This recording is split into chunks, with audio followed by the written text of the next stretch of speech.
انسانی ہسٹری میں سب سے بڑا شرک بت پرستی کے نام پہ نہیں ہوا بلکہ ایک پیغمبر کے نام پہ ہوا ہے، جیسس کرائسٹ، اور اس میں پیغمبر کا قصور نہیں ہے، وہ تو وجیہن فی الدنیا والآخرہ ومن المقربین ہے، دنیا اور آخرت میں اللہ تعالیٰ کے نزدیک عزت اور وجاہت والے ہیں اور اللہ کے قریبی بندوں میں سے ہیں، ان کے نام پر شرک کھڑا ہوا، اور یہی کام ادھر بھی ہو جانا تھا اور پوری امت گمراہ ہو جاتی، جس طرح حضرت عیسیٰ ابن مریم کی ساری امت گمراہ ہو گئی اگر اللہ کے نبی الاسلام کا سینسٹیوٹی کا لیول وہ نہ ہوتا، جو صحیح بخاری میں حدیث ہے، حضرت عمر کہتے ہیں میں نے اپنے کانوں سے رسول اللہ کو ممبر پہ یہ کہتے ہوئے سنا تھا صلی اللہ علیہ وآلہ وسلم ورضی اللہ تعالیٰ عنہ، دیکھنا میری شان کو اس طرح بلند نہ کرنا جس طرح نصارہ نے اپنے پیغمبر عیسیٰ ابن مریم کو بڑھا دیا، میں اللہ کا بندہ اور اس کا رسول ہوں، مجھے اللہ کا بندہ اور اس کا رسول ہی کہنا۔ رسول اللہ نے بھی ایک اور جیسس کرائسٹ بن جانا تھا اگر نبی الاسلام کی سینسٹیوٹی کا یہ لیول نہ ہوتا۔ دیکھیں اللہ تعالیٰ ہمارے اگر اللہ عیسیٰ کو، ان کی ماں کو، سب کو ہلاک کر دے اور سب میں پھر سارے ہی آ گئے، سارے جن، سارے فرشتے، سارے پیغمبر، سارے بزرگ، سارے باپے، تو کیا یہ ساروں کی توہین ہوگی؟ نہیں، جب توحید اسٹیبلش ہوگی پھر بات اسی طریقے سے ہوگی۔ ہمارے نبی کے بارے میں بھی آیا قل ارائیتم ان اہلکنی اللہ ومن معی او رحمنا فمن یجیر الکافرین من عذاب علیم، نبی تم فرماؤ کہ بالفرض اگر اللہ، یہ بالفرض تو ہم احتراما لگاتے ہیں ساتھ تاکہ فتویٰ نہ لگائے، وہاں نہیں بالفرض لکھا ہوا، کیوں اللہ تعالیٰ کو کیا ضرورت ہے کہ کسی کو کلیریفیکیشن دے کہ میرے جیسا ہے ہی کوئی نہیں اور انبیاء شاہی کوئی نہیں، اللہ کو یہ بات کہنے کے لیے کوئی کرٹسی میں جانے کی ضرورت ہے؟ اللہ تو ڈائریکٹ بات کر رہا ہے، نبی سے فرماؤ اگر اللہ مجھے ہلاک کر دے، ہلاک، اور میرے سارے ساتھیوں کو، تو ہمارا کوئی اختیار نہیں اللہ کے مقابلے پر، تو کافر کس زوم میں ہے کہ کافروں کو اللہ کے عذاب سے کوئی بچا سکتا ہے؟ کمال ہے، میں کہتا ہوں کس لیول پہ اتر کے باتوں کو سمجھایا جا رہا ہے۔ یہ ہے وہ چیز جو آج مسلم عوام کو بتانے کی ضرورت ہے کہ جب اللہ کے مقابلے پہ آپ کوئی چیز کھڑا کریں گے تو اس کو پھر توحید کو اسٹیبلش کرنے کے لیے آپ کو یہ بتانا پڑے گا کہ اللہ کے مقابلے پہ کوئی فرشتہ، کوئی پیغمبر، کوئی جن، کوئی انسان، کوئی شے نہیں ہے اللہ کے مقابلے پر۔ جو بندہ یعنی اس چیز کو بیان کرتا ہے اسے کہتے ہیں یہ پیغمبروں کا گستاخ ہو گیا۔ اب یہ نیچرل بات ہے، وہ ہمارے استاد کی بات مولا اسحاق صاحب رحمہ اللہ، وہ پنجابی میں اپنے سٹائل میں کہتے تھے اوے جدو توحید بیان کریں گے تے پیغمبراں دی تے ولیاں دی گستاخی تے آپ ہی ہو جائے گی، پھر تے کہیں گے کہ انہاں دے پلے کوئی شے نہیں، سب کچھ مالک اللہ ہی ہے، پھر تے کہیں گے جسے پنجابی میں کہتے ہیں کہ آٹا گوندیا ہلدی کیوں ہے؟ بھائی جب آٹا گوندا جائے گا پھر ہلنا تو پڑے گا، یہ تو نیچرل ہے کہ جب آپ توحید بیان کریں گے تو جو آپ نے جعلی توحید بنائی ہوئی ہے جسے آپ توہین رسالت کہتے ہیں وہ آٹومیٹکلی ہو جائے گی۔ پھر تو ہم یہ کہیں گے کہ کوئی نبی، کوئی فرشتہ، کوئی جن، کوئی انسان نہ اپنے کسی نفع کا مالک ہے نہ کسی نقصان کا۔ اگر کوئی کہتا ہے کہ یہ اسٹیٹمنٹ غلط ہے تو اسے الٹ کرے، تو وہ اسٹیٹمنٹ پھر درست ہونی چاہیے کہ ہر انسان، ہر نبی، ہر فرشتہ نعوذ باللہ اپنے ہر نفع اور نقصان کا مالک خود ہے اللہ کے مقابلے پر، یہ بولنا ہوگا ساتھ، کیونکہ اللہ کے ساتھ میں کمپیئر کر کون بولے گا؟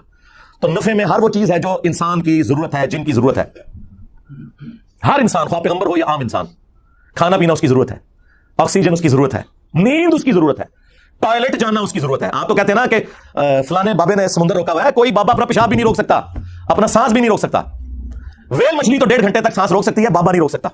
تو حضرت ابوبکر صدیق رضی اللہ تعالیٰ عنہ نے حمد و صلات کے بعد جو پہلا جملہ بولا، نہ وہ کسی آیت میں ہے نہ کسی حدیث میں، یہ کہتے ہیں نا انجینئر صاحب یہ کتنے لکھا ہے کہ نبی کے جیسا ہے ہی کوئی نہیں، تیرے بابے شاہی کوئی نہیں، جی جس جگہ حضرت ابوبکر کا وہ خطبہ لکھا ہوا ہے جو قرآن و حدیث میں نہیں تھا، وہ کہتے ہیں نہیں وہ موجود نہیں تھا، انہوں نے ایکسپلین کیا۔ جی یہی تو بات ہے کہ ایکسپلین کرنے کے لیے، موٹے دماغ کھولنے کے لیے، اور ایکسپلین بھی ایسا گستاخانہ انداز میں کیا ان کے بقول، دل میں کہتے ہیں سامنے نہیں کہتے، سامنے آئے تو پھر میں نہیں چھوڑوں گا۔ فرضی بات بجائے وہاں محفل صلاۃ السلام کرنے کے، رسول اللہ کی شان میں نازل ہوئی ہوئی آیات پڑھنے کے، سیدنا ابوبکر نے رسول اللہ کی میت پہ توحید کا خطبہ پڑھا اور جملہ خود سے ایک بنا کے جس کا کوئی لینا دینا ہی نہیں تھا صحابہ کرام کے ایٹیچیوڈ کے ساتھ، الا من کان یعبد محمدا فان محمدا قد مات، کان کھول کر سن لو تم سب، تم میں سے جو کوئی بھی محمد کی عبادت کرتا تھا جان لے کہ محمد مر چکے، فان محمدا قد مات۔ وصال شریف نہیں کہا، حالانکہ وہ بھی عربی کا لفظ ہے، وفات شریف نہیں کہا، وہ بھی عربی کا لفظ ہے، اور اس سے بڑھ کر صحابہ میں تو کسی نے کبھی نبی کی عبادت ہی نہیں کی تھی۔ فرضی جملہ کولوں، کولوں بولتا ہے انجینئر، جی انجینئر ابوبکر کا غلام ہے، ان کا اسٹوڈنٹ ہے، جس طرح انہوں نے اس وقت الحمدللہ توحید اسٹیبلش کی، آج ان کے پیٹرن پہ چل کے تم نے جو شیطانی وسوسے پھیلائے ہوئے نا، ہم توحید کو اسٹیبلش کر رہے ہیں تمہارے بابوں کے مقابلے پر۔ ومن کان یعبد اللہ فان اللہ حی لا یموت، اور جو کوئی اللہ کی عبادت کرتا تھا وہ جان لے کہ اللہ تعالیٰ زندہ ہے، اسے کبھی موت نہیں آئے گی۔ یہ جملہ انہوں نے پہلے بولا، اس کے بعد انہوں نے آیات پڑھی، اور دیکھیں میں کتنا شریف ہوں، آپ کے شر سے بچنے کے لیے پہلے میں حدیثیں بیان کرتا ہوں، آیتیں بیان کرتا ہوں، اینڈ پہ میں کہتا ہوں کہ بابے شاہی کوئی نہیں، لیکن سیدنا ابوبکر نے پہلے کیا کہ اللہ کے مقابلے پر کسی کی عبادت نہیں ہو سکتی، خواہ وہ کوئی پیغمبر بھی ہو، اور پھر آیت پڑھی، آیت بالکل ڈیفرنٹ تھی، لیکن اس میں سے رزلٹ یہ نکالا۔ قرآن میں تو قصہ آدم اور ابلیس 7 دفعہ ہے، اس میں تو کہیں لکھا کہ شیطان نے کہا تھا کہ اللہ کے جیسا ہے ہی کوئی نہیں، آدم تو شاہی کوئی نہیں، اس نے یہ کہا تھا میرے جیسا ہے ہی کوئی نہیں، آدم تو شاہی کوئی نہیں، اس نے آدم علیہ السلام کے مقابلے پہ بابا کھڑا کر لیا تھا جو تم لوگ کرتے ہو، وہاں وہ بابا خود تھا، یہاں تم نے اپنے بابے کھڑے کیے ہیں، کبھی کسی بزرگ کو کھڑا کر لیتے ہو، کبھی کسی امام کو کھڑا کر لیتے ہو، اور کبھی نعوذ باللہ زبردستی کسی پیغمبر کو لا کے کھڑا کر دیتے ہو۔ پیغمبروں کا کوئی قصور نہیں، تمہارا قصور ہے۔ سورۃ الاعراف پڑھ کے دیکھ لیں، اللہ تعالیٰ نے وہم نکالا ہے. اللہ نے پوچھا کہ تجھے مسئلہ کیا ہے, تو اس نے کیا جواب میں کہا تھا؟ انا خیر من, میں سے بہتر ہوں. تو نے مجھے آگ سے پیدا کیا, اسے مٹی سے پیدا کیا. اس نے یہ تو کہا ہی نہیں ہے کہ اے اللہ میں تجھے سجدہ کروں گا, اس کو نہیں کروں گا. یہ تو جھگڑا ہی نہیں تھا. اگر یہ بات کرنی ہوتی تو جبرائیل علیہ السلام کر لیتے ہیں. اور بھائی توحید کا مطلب یہ ہے کہ اگر اللہ تمہیں یہ حکم دینا کہ کسی جانور کے آگے بھی جھکنا ہے تو ہم جھکیں گے. اللہ کا حکم ماننا رحمانی توحید ہے, اور اللہ کا حکم نہ ماننا شیطانی توحید ہے. تو شیطان نے اللہ کی حکم عدولی کی تھی اور آدم کے مقابلے پہ اپنے آپ کو کھڑا کیا تھا, اللہ کو نہیں کھڑا کیا اس نے. لیکن یہ جاہل لوگ اپنی شیطانی توحید کو بچانے کی خاطر جان بوجھ کے آپ کو اکثر یہی کہتے ہوئے نظر آئیں گے کہ جی پیغمبر کی تعظیم سے انکار کر دیا تھا. آگے بھی چلو, پیغمبر کی تعظیم سے انکار کر کے ایک بابا کھڑا کیا تھا جو خود بابا تھا, وہ بنا ہوا اپنے آپ کے اندر. اللہ کے مقابلے میں نہیں بات کر رہا تھا, وہ کہہ رہا تھا میں اس سے بہتر ہوں. اور تم لوگ بھی یہی کر رہے ہو. تم نے اپنے بابوں کو پیغمبروں سے بڑھایا ہوا ہے. جو بابوں کی توحید ہے وہ ہے شیطانی توحید, اور جو پیغمبروں کی بتائی ہوئی توحید ہے وہ رحمانی توحید. یہ ہے اصل میں ڈفرنس. یہ جو کلیم کرتے ہیں نا کہ جی وہ شیطانی توحید اور رحمانی توحید یوں نہیں یوں ہے, تو وہ ہم آپ کو بتاتے ہیں کہ اللہ اور مخلوق کے درمیان واسطہ, وسیلہ, ہدایت پہنچانے کا صرف پیغمبر ہوتے ہیں. جو پیغمبر تعلیمات بتائیں گے وہ رحمانی ہوگی. پیغمبروں کے سوا جو کوئی بھی اور بندہ, خواہ وہ پیغمبروں کے نام کے اوپر دھوکہ دے, وہ شیطانی تعلیمات ہوں گی اگر وہ پیغمبروں سے ٹکرائیں گی. ہاں اگر پیغمبروں کی تعلیمات کے مطابق ہے اور اس کو وہ ایکسپلین کرتا ہے مختلف مثالیں دے کر تو وہ جائز ہے. لیکن بالکل اس کے اپوزٹ رزلٹ نکالنا, یعنی آیت تو پڑھنا ایاک نعبد و ایاک نستعین, اور اس کی تفسیر میں لکھنا کہ یا علی مدد بھی ثابت ہوتا ہے, عبد القادر جیلانی کو پکارنا بھی ثابت ہوتا ہے, یہ تو بالکل 180 ڈگری رزلٹ ہے نا. تم اس کی اولاد ہو جس نے ان قریب مر جانا ہے. اکیلا زندہ رہنے والا صرف اللہ ہے. تجھے جب بھی کوئی مصیبت ہو, جب بھی پریشانی ہو, صرف اسی اللہ کو حسن پکارنا. اور میرے بیٹے حسن یاد رکھنا, اللہ کا دربار وہ درگاہ ہے جس نے اپنا کوئی دربان بھی مقرر نہیں کیا. تم ڈائریکٹ اللہ سے مانگو. اگر مولا علی مولا حسن کو نہیں کہہ رہے کہ منو وچ پا میں وسیلہ اور توسل تے باقی سارے بابے تے شرعی کوئی نہیں. یعنی یا علی مدد کو اگر توسل کے نام پر دھوکہ دینا تھا کسی نے, شیعہ نے یا بریلویوں نے, تو اللہ کے بندو مولا حسن کو بتایا جاتا نا. قرآن میں 40 کے قریب دعائیں آئی ہیں انبیاء کی, کسی میں کوئی وسیلہ توسل نہیں ہے. اور وسیلہ اور توسل تو یہ ہے کہ اللہ کے نیک بندوں سے دعا کروائی جائے, ان کی دھونس لگانا اللہ کو, ان کو پکارنا اور کہنا کہ جی وہ اللہ سے دعا کریں گے اور ہمارا مسئلہ حل ہو جائے گا. جی دنیا میں موجود ہو تو ضرور کروائیں. لیکن عبد القادر جیلانی وہاں بغداد میں دفن ہے اپنی قبر کے اندر, اور میں انہیں کہوں کہ مجھے پانی پلا دیں, وہی بات وہی جملہ صرف کوآرڈینیٹس بدلنے سے شرک ہو جائے گا, کیونکہ میں نے انہیں دعا میں پکار لیا. ہاں وہاں زندہ بیٹھے ہوں, میں فون پہ کال کروں اور میں کہوں کہ حضرت نیسلے کی 2 بوتلیں بھیج دیں کسی مرید کے ہاتھ, تو بالکل جائز ہے. اس طرح کا وسیلہ اور توسل تو بالکل درست ہے. لیکن جو آپ نے کلیم کیا ہے یہ تو امت کو آپ نے شرک کی طرف لگا دیا. اگر یہ چیز آپ کی مان لی جائے تو اس پلانٹ ارتھ پہ سب سے بڑا اگر کوئی مشکل کشا ہے نا مخلوقات میں تو وہ سورج ہے. سورج کی وجہ سے زمین پہ زندگی آباد ہے. ساری فصلیں سورج کی وجہ سے اگتی ہیں, پکتی ہیں, ان کو جانور کھاتے ہیں, ہم کھاتے ہیں, جانوروں کو ہم کھاتے ہیں. یہ سب کا سب نظام, دنیا میں ہواؤں کا چلنا, بارش کا برسنا, گلیشیئرز کی فارم میں پانی کا سٹور ہونا, پھر سورج کی تپش سے اس کا پگھلنا اور وہاں تک پہنچنا بھی ایویپوریٹ ہو کے سمندر سے, یہ سب کچھ سورج کی وجہ سے ہے. موسم بھی سورج کی وجہ سے بدلتے ہیں. سورج ختم ہو جائے اس زمین پہ زندگی ختم ہو جائے. آج تک ہمیں کبھی وہم بھی آیا کہ ہم سورج کو مدد کے لیے پکاریں؟ نیور. ہم کہتے ہیں اللہ نے اسے کام میں لگایا ہے. اگر تمہارے بابے کوئی کام کر بھی رہے ہیں, سپوز یہ جھوٹا عقیدہ for the sake of argument مان بھی لیا, تو کرنے دو ان کو یار. کیوں پکارتے ہو؟ اللہ کو پکارو. بارش کون برساتا ہے؟ اللہ. ڈیوٹی کس کی ہے؟ فرشتوں کی. اگر ہم فرشتوں سے بارش مانگیں گے, اور اللہ کے فضل سے آج تک کسی شیعہ بریلوی نے نہیں مانگی, نہ ان کے کسی مولوی نے, وہ نہ میری سیدھی مانگنا شروع کر دیں کہ میکائیل بارش برسا دو کہ گرمی کا موسم قریب آ رہا ہے. نہ, یہ کام نہیں ہو سکتا. بخاری مسلم میں آیا نبی الاسلام نے صلاۃ الاستسقاء, بارش مانگنے کی نماز پڑھی, اس کے بعد دعا فرمائی ہے. That's all. پھر آپ کو دھوکہ دیتے تھے, او جی قرآن میں تو غیر اللہ کو مدد کے لیے پکارا گیا ہے, صبر اور نماز کے ذریعے مدد چاہو. اور یار یہ بھی تم نے غلط پڑھا, صبر اور نماز کو مدد کے لیے پکارو, یہ لکھا ہوا ہے کیا قرآن میں؟ یا وَاسْتَعِینُوا بِالصَّبْرِ وَالصَّلَاةِ, صبر اور نماز کے ذریعے مدد مانگو. یہاں بھی وسیلہ ہے, ڈائریکٹ پکارنا نہیں ہے. آج تک کسی بیوقوف نے بھی کہا المدد یا نماز, المدد یا صبر, تو غیر اللہ سے مدد کہاں آ گئی؟ اس میں تو ساتھ ہی پڑھ لو ان اللہ مع الصابرین, بے شک اللہ صبر کرنے والوں کے ساتھ ہے. مدد اللہ ہی کی ہے.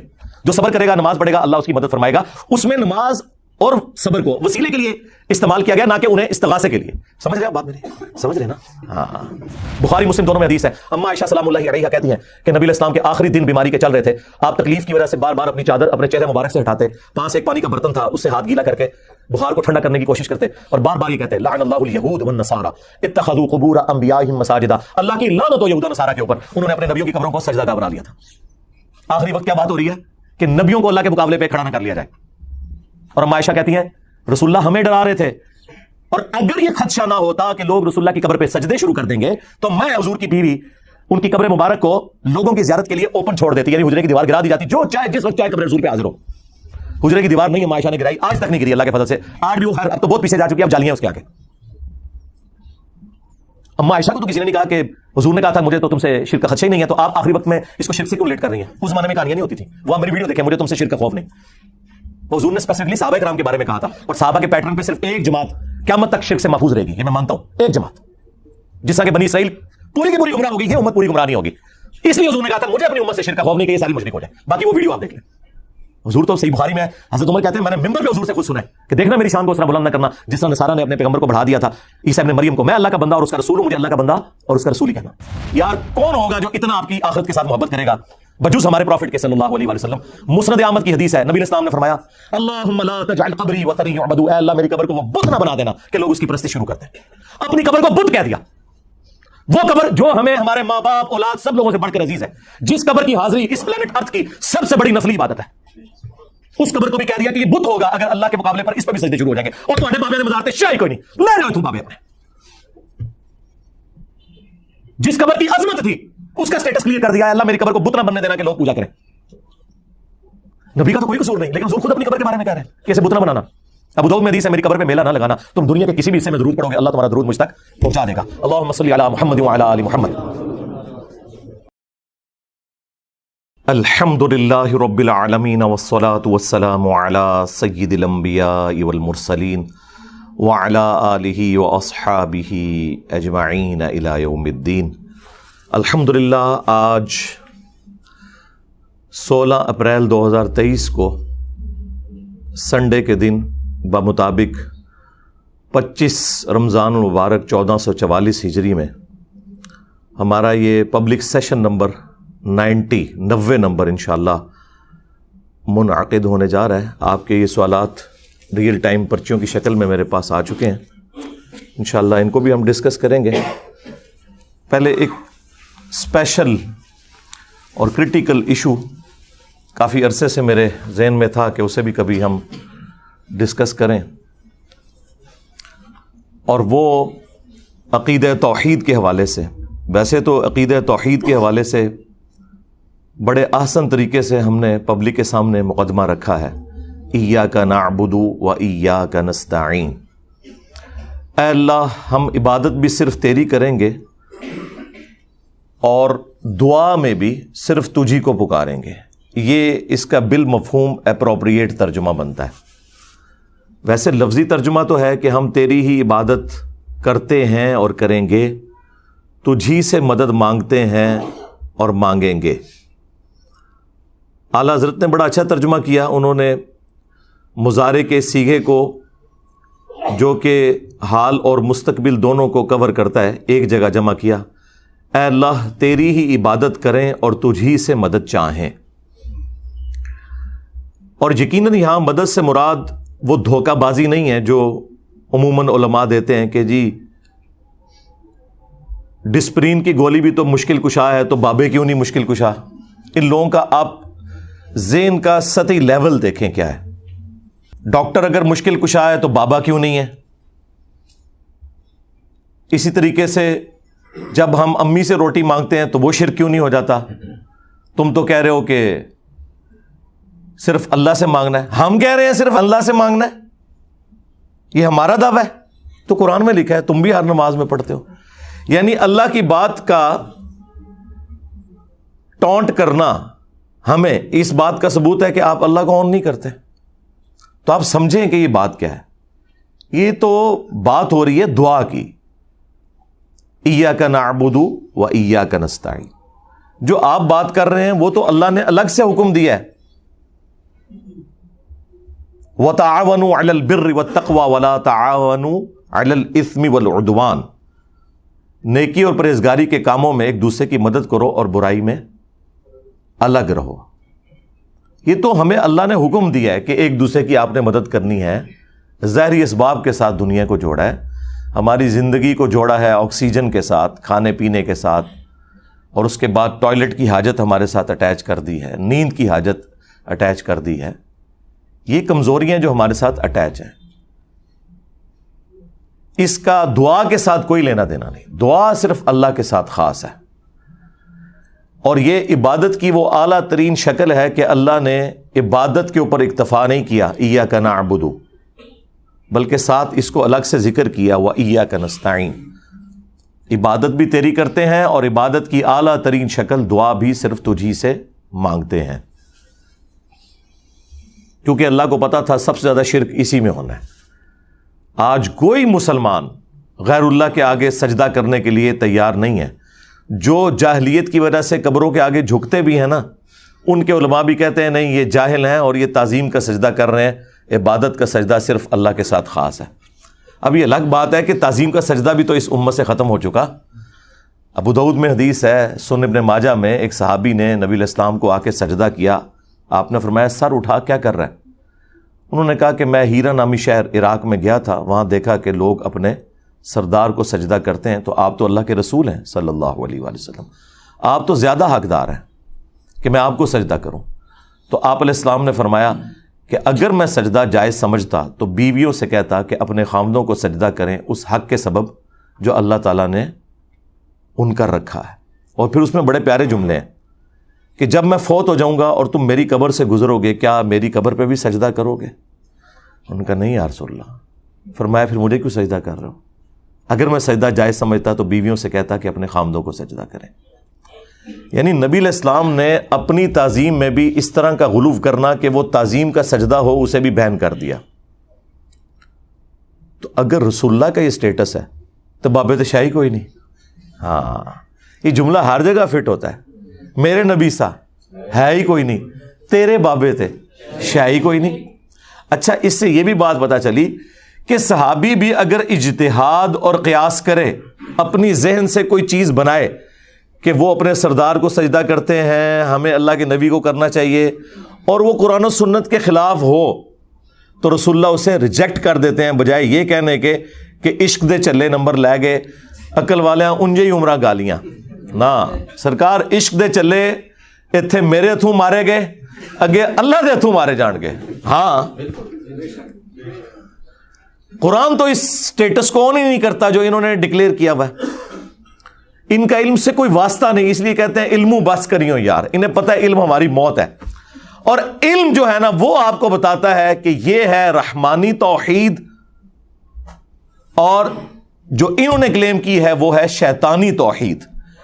جو بابوں کی توحید ہے وہ ہے شیطانی توحید، اور جو پیغمبروں کی بتائی ہوئی توحید ہے وہ رحمانی توحید۔ یہ ہے اصل میں ڈفرنس۔ یہ جو کلیم کرتے ہیں نا کہ جی وہ شیطانی توحید اور رحمانی توحید یوں نہیں یوں ہے، تو وہ ہم آپ کو بتاتے ہیں کہ اللہ اور مخلوق کے درمیان واسطہ، وسیلہ، ہدایت پہنچانے کا صرف پیغمبر ہوتے ہیں۔ جو پیغمبر تعلیمات بتائیں گے وہ رحمانی ہوگی۔ پیغمبروں کے سوا جو کوئی بھی اور بندہ، خواہ وہ پیغمبروں کے نام کے اوپر دھوکہ دے، وہ شیطانی تعلیمات ہوں گی اگر وہ پیغمبروں سے ٹکرائیں گی۔ ہاں اگر پیغمبروں کی تعلیمات کے مطابق ہیں اور اس کو وہ ایکسپلین کرتا ہے مختلف مثالیں دے کر تو وہ جائز ہے، لیکن بالکل اس کے اپوزٹ رزلٹ نکالنا، یعنی آیت تو پڑھنا ایاک نعبد و ایاک نستعین، اور اس کی تفسیر میں لکھنا کہ یا علی مدد بھی ثابت ہوتا ہے، عبد القادر جیلانی کو پکارنا بھی ثابت ہوتا ہے، یہ تو بالکل 180 ڈگری رزلٹ ہے نا، اور یہ تو صراحتاً شرک ہے۔ وہ بالکل واضح قرآن میں آیت ہے، کہتے ہیں جی آپ نے یہ تو بتا دیا کہ صرف اللہ ہی سے دعا مانگیں گے، اللہ کے سوا کسی اور سے دعا نہیں مانگیں گے، یہ کہاں لکھا ہوا ہے؟ جی لکھا ہوا ہے، پہلے زمانوں میں نہیں لکھا ہوا تھا، پہلے آپ کے اوپر کوئی اللہ نے ایسی چیز مسلط نہیں کی تھی جو آپ کے ان شیطانی وسوسوں کا علاج کرتی، اب اللہ نے مسلط کر دی ہے، لکھا پرانا ہی ہوا تھا، نکالا میں نے۔ سورۃ النمل کی آیت نمبر 62، امن یجیب المضطر اذا دعا، بھلا بتاؤ تو کون ہے جو اضطراب اور پریشانی میں گھرے ہوئے شخص کی دعا کو سنتا ہے،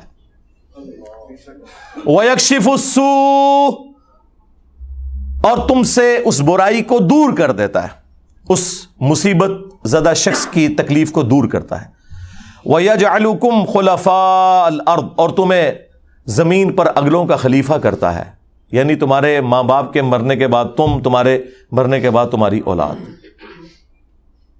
اِلَٰهٌ مَّعَ اللَّهِ، کیا اللہ کے ساتھ کوئی اور معبود بھی ہے جس کی یہ کوالٹیز ہوں؟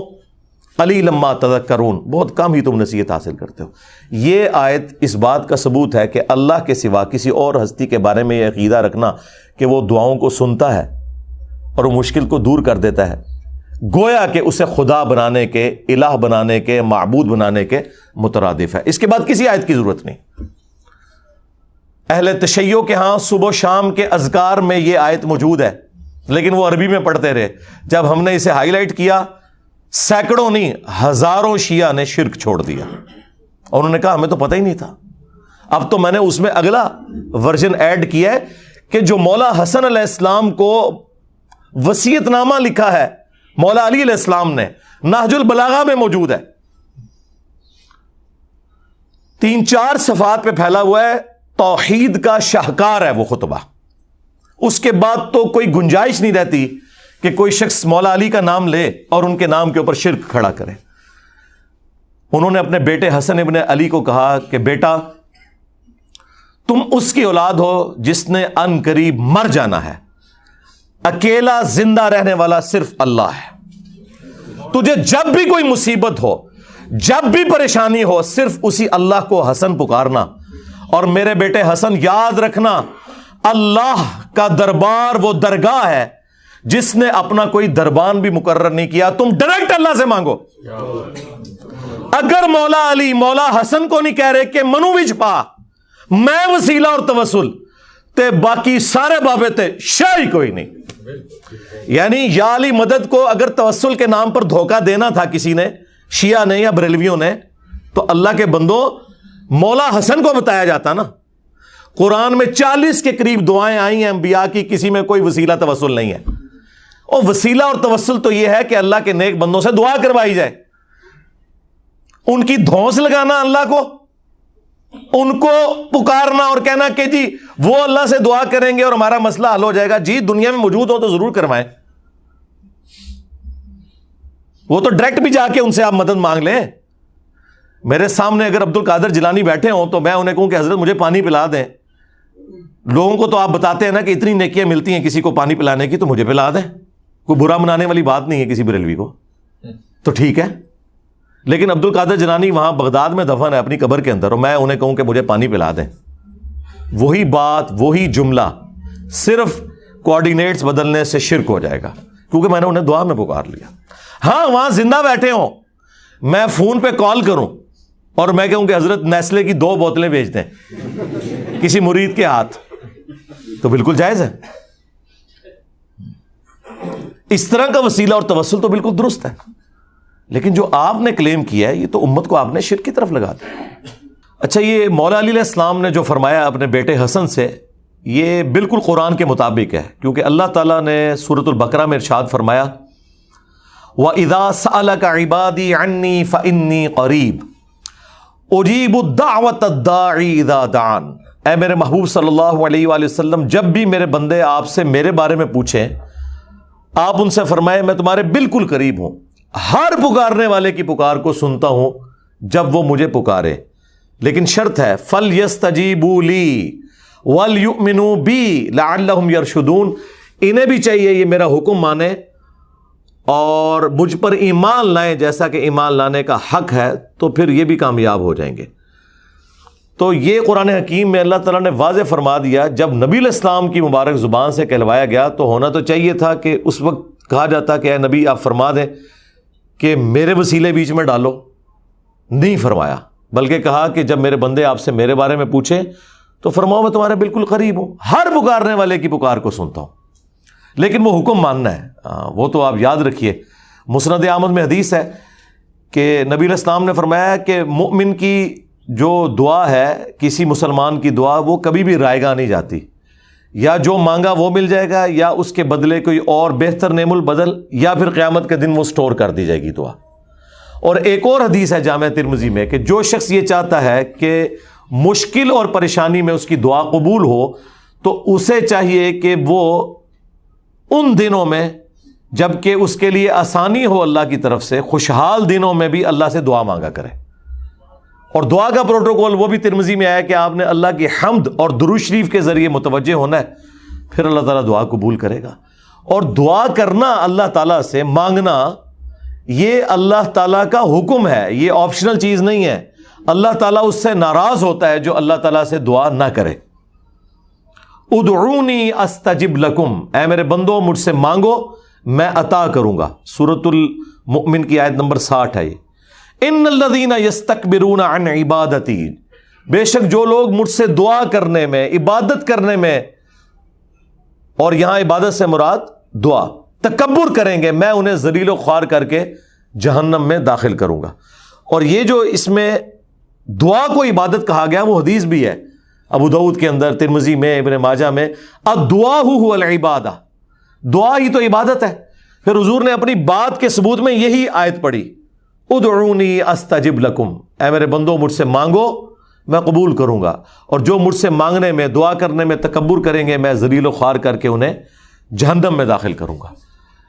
اللہ وہ بادشاہ اور شہنشاہ ہے کہ جس سے نہ مانگا جائے تو وہ ناراض ہو جاتا ہے، اور دنیا کے بادشاہ وہ ہیں جن سے مانگا جائے تو وہ ناراض ہوتے ہیں. یہ جناب فرق ہے.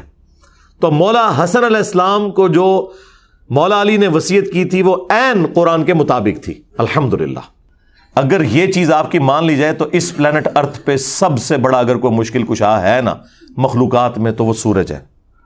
سورج کی وجہ سے زمین پہ زندگی آباد ہے. ساری فصلیں سورج کی وجہ سے اگتی ہیں، پکتی ہیں، ان کو جانور کھاتے ہیں، ہم کھاتے ہیں، جانوروں کو ہم کھاتے ہیں. یہ سب کا سب نظام، دنیا میں ہواؤں کا چلنا، بارش کا برسنا، گلیشیئرز کی فارم میں پانی کا سٹور ہونا، پھر سورج کی تپش سے اس کا پگھلنا اور وہاں تک پہنچنا بھی ایویپوریٹ ہو کے سمندر سے، یہ سب کچھ سورج کی وجہ سے ہے. موسم بھی سورج کی وجہ سے بدلتے ہیں. سورج ختم ہو جائے اس زمین پہ زندگی ختم ہو جائے. آج تک ہمیں کبھی وہم بھی آیا کہ ہم سورج کو مدد کے لیے پکاریں؟ نیور. ہم کہتے ہیں اللہ نے اسے کام میں لگایا ہوا ہے. اگر تمہارے بابے کوئی کام کر بھی رہے ہیں، سپوز یہ جھوٹا عقیدہ for the sake of argument مان بھی لیا، تو کرنے دو ان کو یار. کیوں پکارتے ہو؟ اللہ کو پکارو. بارش کون برساتا ہے؟ اللہ. ڈیوٹی کس کی ہے؟ فرشتوں کی. اگر ہم فرشتوں سے بارش مانگیں گے، اور اللہ کے فضل سے آج تک کسی شیعہ بریلوی نے نہیں مانگی، نہ ان کے کسی مولوی نے، ہوں نہ میری سیدھی مانگنا شروع کر دیں کہ میکائیل بارش برسا دو کہ گرمی کا موسم قریب آ رہا ہے. نہ، یہ کام نہیں ہو سکتا. بخاری مسلم میں آیا نبی علیہ السلام نے صلاۃ الاستسقاء، بارش مانگنے کی نماز پڑھی، اس کے بعد دعا فرمائی ہے. That's all. یہ ہمارے نبی صلی اللہ علیہ وآلہ وسلم کی مبارک تعلیمات ہیں. تو یہ ہے رحمانی توحید کہ صرف اللہ کو پکارنا ہے دعا کے لیے. باقی ساری باتیں جو آپ کو بیچ میں بتائی جا رہی ہیں یہ دھوکہ بازی ہیں. اس پہ تو آپ کو پتا ہے میں گھنٹوں بول سکتا ہوں. یہ میرا فیوریٹ ٹاپک ہے. اس کائنات کی تخلیق کا مقصد ہی عقیدہ توحید کی پہچان ہے. تو میں نے وقتاً فوقتاً مختلف ویڈیوز ریکارڈ کروائی ہیں. دعا صرف اللہ ہی سے، آج سے آلموسٹ 10-11 سال پہلے، جو ہزاروں نہیں لاکھوں لوگوں کی ہدایت کا سبب بنا. لوگ مجھے کہتے ہیں دوبارہ ریکارڈ کروائیں. میں کہتا ہوں نہ، اس وقت جو میری کیفیت، جو سوز و گداز تھا وہ مجھے ہی پتا ہے، تو اسے دوبارہ ریکارڈ کرانے کی ضرورت نہیں ہے. ویسے میں نے اس سے بہتر فارم میں مختلف اوقات میں ویڈیوز ریکارڈ کروائی ہیں. توحید سے متعلق 10 دھوکے، یہ میری HD ریکارڈنگ ہے جو بعد میں ایک ایک ریفرنس لگا کے 5 دھوکے یہ قرآن سے دیتے تھے امت کو، اور 5 احادیث سے اپنے بابوں کو پکارنا ثابت کرنے کے لیے میں نے بالکل موتیوں کی طرح ایک ایک چیز واضح کر کے کلیئر کیا اسے. پھر یہ کہتے تھے شرک تو اس امت میں ختم ہو چکا. بالکل جھوٹ بولتے تھے، آؤٹ آف کانٹیکسٹ وہ حدیث پیش کرتے تھے. مجھے اپنے بعد تم سے شرک کا خوف نہیں. وہ پھر میں نے ایڈریس کیا اسی نام سے، مجھے اپنے بعد تم سے شرک کا خوف نہیں. وہ ویڈیو آپ دیکھیں. پھر وسیلہ اور توسل کے نام پہ دھوکہ دیتے تھے کہ جی انجینئر صاحب وسیلے کو نہیں مانتے. کون بدبخت ہوگا جو وسیلے کو نہ مانے؟ ہم ہی تو مان رہے ہیں کہ اللہ اور مخلوق کے درمیان وسیلہ پیغمبر ہیں، بابے نہیں ہیں. جدہ لوکی کلمہ پڑھ دے او محمد اور تے میاں محمد بخش اور. ہاں، تو وہ پھر میں نے ویڈیو ریکارڈ کروائی، وسیلہ اور توسل کے نام پر دھوکہ. نام وسیلے کا یوز کرتے ہیں اور پکارتے ہیں ڈائریکٹ بابے کو، استغاثہ کرتے ہیں، استعانت کو وسیلے کا نام دیا ہوا انہوں نے. بھائی زیادہ سے زیادہ وسیلہ یہ ہو سکتا ہے کہ اے اللہ تجھے تیرے نبی کا واسطہ، یا اس کا بیسٹ ورژن جو ہے وہ یہ ہے کہ اے اللہ جو تجھے اپنے نبی سے محبت ہے، ان کے اہل البیت سے محبت ہے، ان کے صحابہ سے محبت ہے، اس محبت کا وسیلہ تجھے پیش کرتا ہوں، میرا یہ مسئلہ حل کر دے. تو یہ تو بالکل درست ہے. اللہ کا اپنے پیغمبروں سے محبت کرنا یہ اللہ کی صفت ہے، اور اللہ کی صفات کا وسیلہ اس کے اسماء کا پیش کیا جا سکتا ہے. وَلِلَّهِ الْأَسْمَاءُ الْحُسْنَى فَادْعُوهُ بِهَا. لیکن اس کی بنیاد پہ ڈائریکٹ بابا پکارنا شروع کر دیا آپ نے. تو یہ ہے شیطانی توحید. وہ کہتے ہیں جی ہم وسیلہ اس لیے ڈال رہے ہیں کہ اللہ نے حکم دیا ہے سورۃ المائدہ میں کہ ایمان والو وسیلے کو اختیار کر لو. اوے وسیلہ بھی پھر پنجابی کا تو نہیں ہوگا نا، وہ اللہ کا بتایا ہوا وسیلہ ہوگا نا. نیک اعمال کا وسیلہ، اللہ کے پیغمبروں کا وسیلہ کہ ان کے ذریعے آپ نے اللہ تک پہنچنا ہے. پھر آپ کو دھوکہ دیتے تھے، او جی قرآن میں تو غیر اللہ کو مدد کے لیے پکارا گیا ہے، صبر اور نماز کے ذریعے مدد چاہو. او یار یہ بھی تم نے غلط پڑھا. صبر اور نماز کو مدد کے لیے پکارو یہ لکھا ہوا ہے کیا قرآن میں؟ یا وَاسْتَعِينُوا بِالصَّبْرِ وَالصَّلَاةِ، صبر اور نماز کے ذریعے مدد مانگو. یہاں بھی وسیلہ ہے، ڈائریکٹ پکارنا نہیں ہے. آج تک کسی بیوقوف نے بھی کہا ہے المدد یا نماز، المدد یا صبر. تو غیر اللہ سے مدد کہاں آ گئی؟ اس میں تو ساتھ ہی پڑھ لو ان اللہ مع الصابرین، بے شک اللہ صبر کرنے والوں کے ساتھ ہے. مدد اللہ ہی کی ہے. جو صبر کرے گا، نماز پڑھے گا، اللہ اس کی مدد فرمائے گا. اس میں نماز اور صبر کو وسیلے کے لیے استعمال کیا گیا، نہ کہ انہیں استغاثے کے لیے. سمجھ رہے ہیں آپ بات میری؟ سمجھ رہے ہیں نا؟ ہاں بات بالکل کلیئر ہے. انہوں نے دھوکہ دیا، اور پھر جو بندہ یعنی اس چیز کو بیان کرتا ہے اسے کہتے ہیں یہ پیغمبروں کا گستاخ ہو گیا.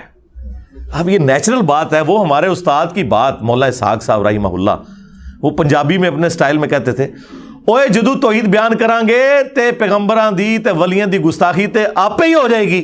پھر تے کہاں گے کہ انہاں دے پلے کوئی شے نہیں، سب کچھ مالک اللہ ہی ہے. پھر تے کہاں گے جسے پنجابی میں کہتے ہیں کہ آٹا گوندیا ہلدی کیوں ہے؟ بھائی جب آٹا گوندا جائے گا پھر ہلنا تو پڑے گا.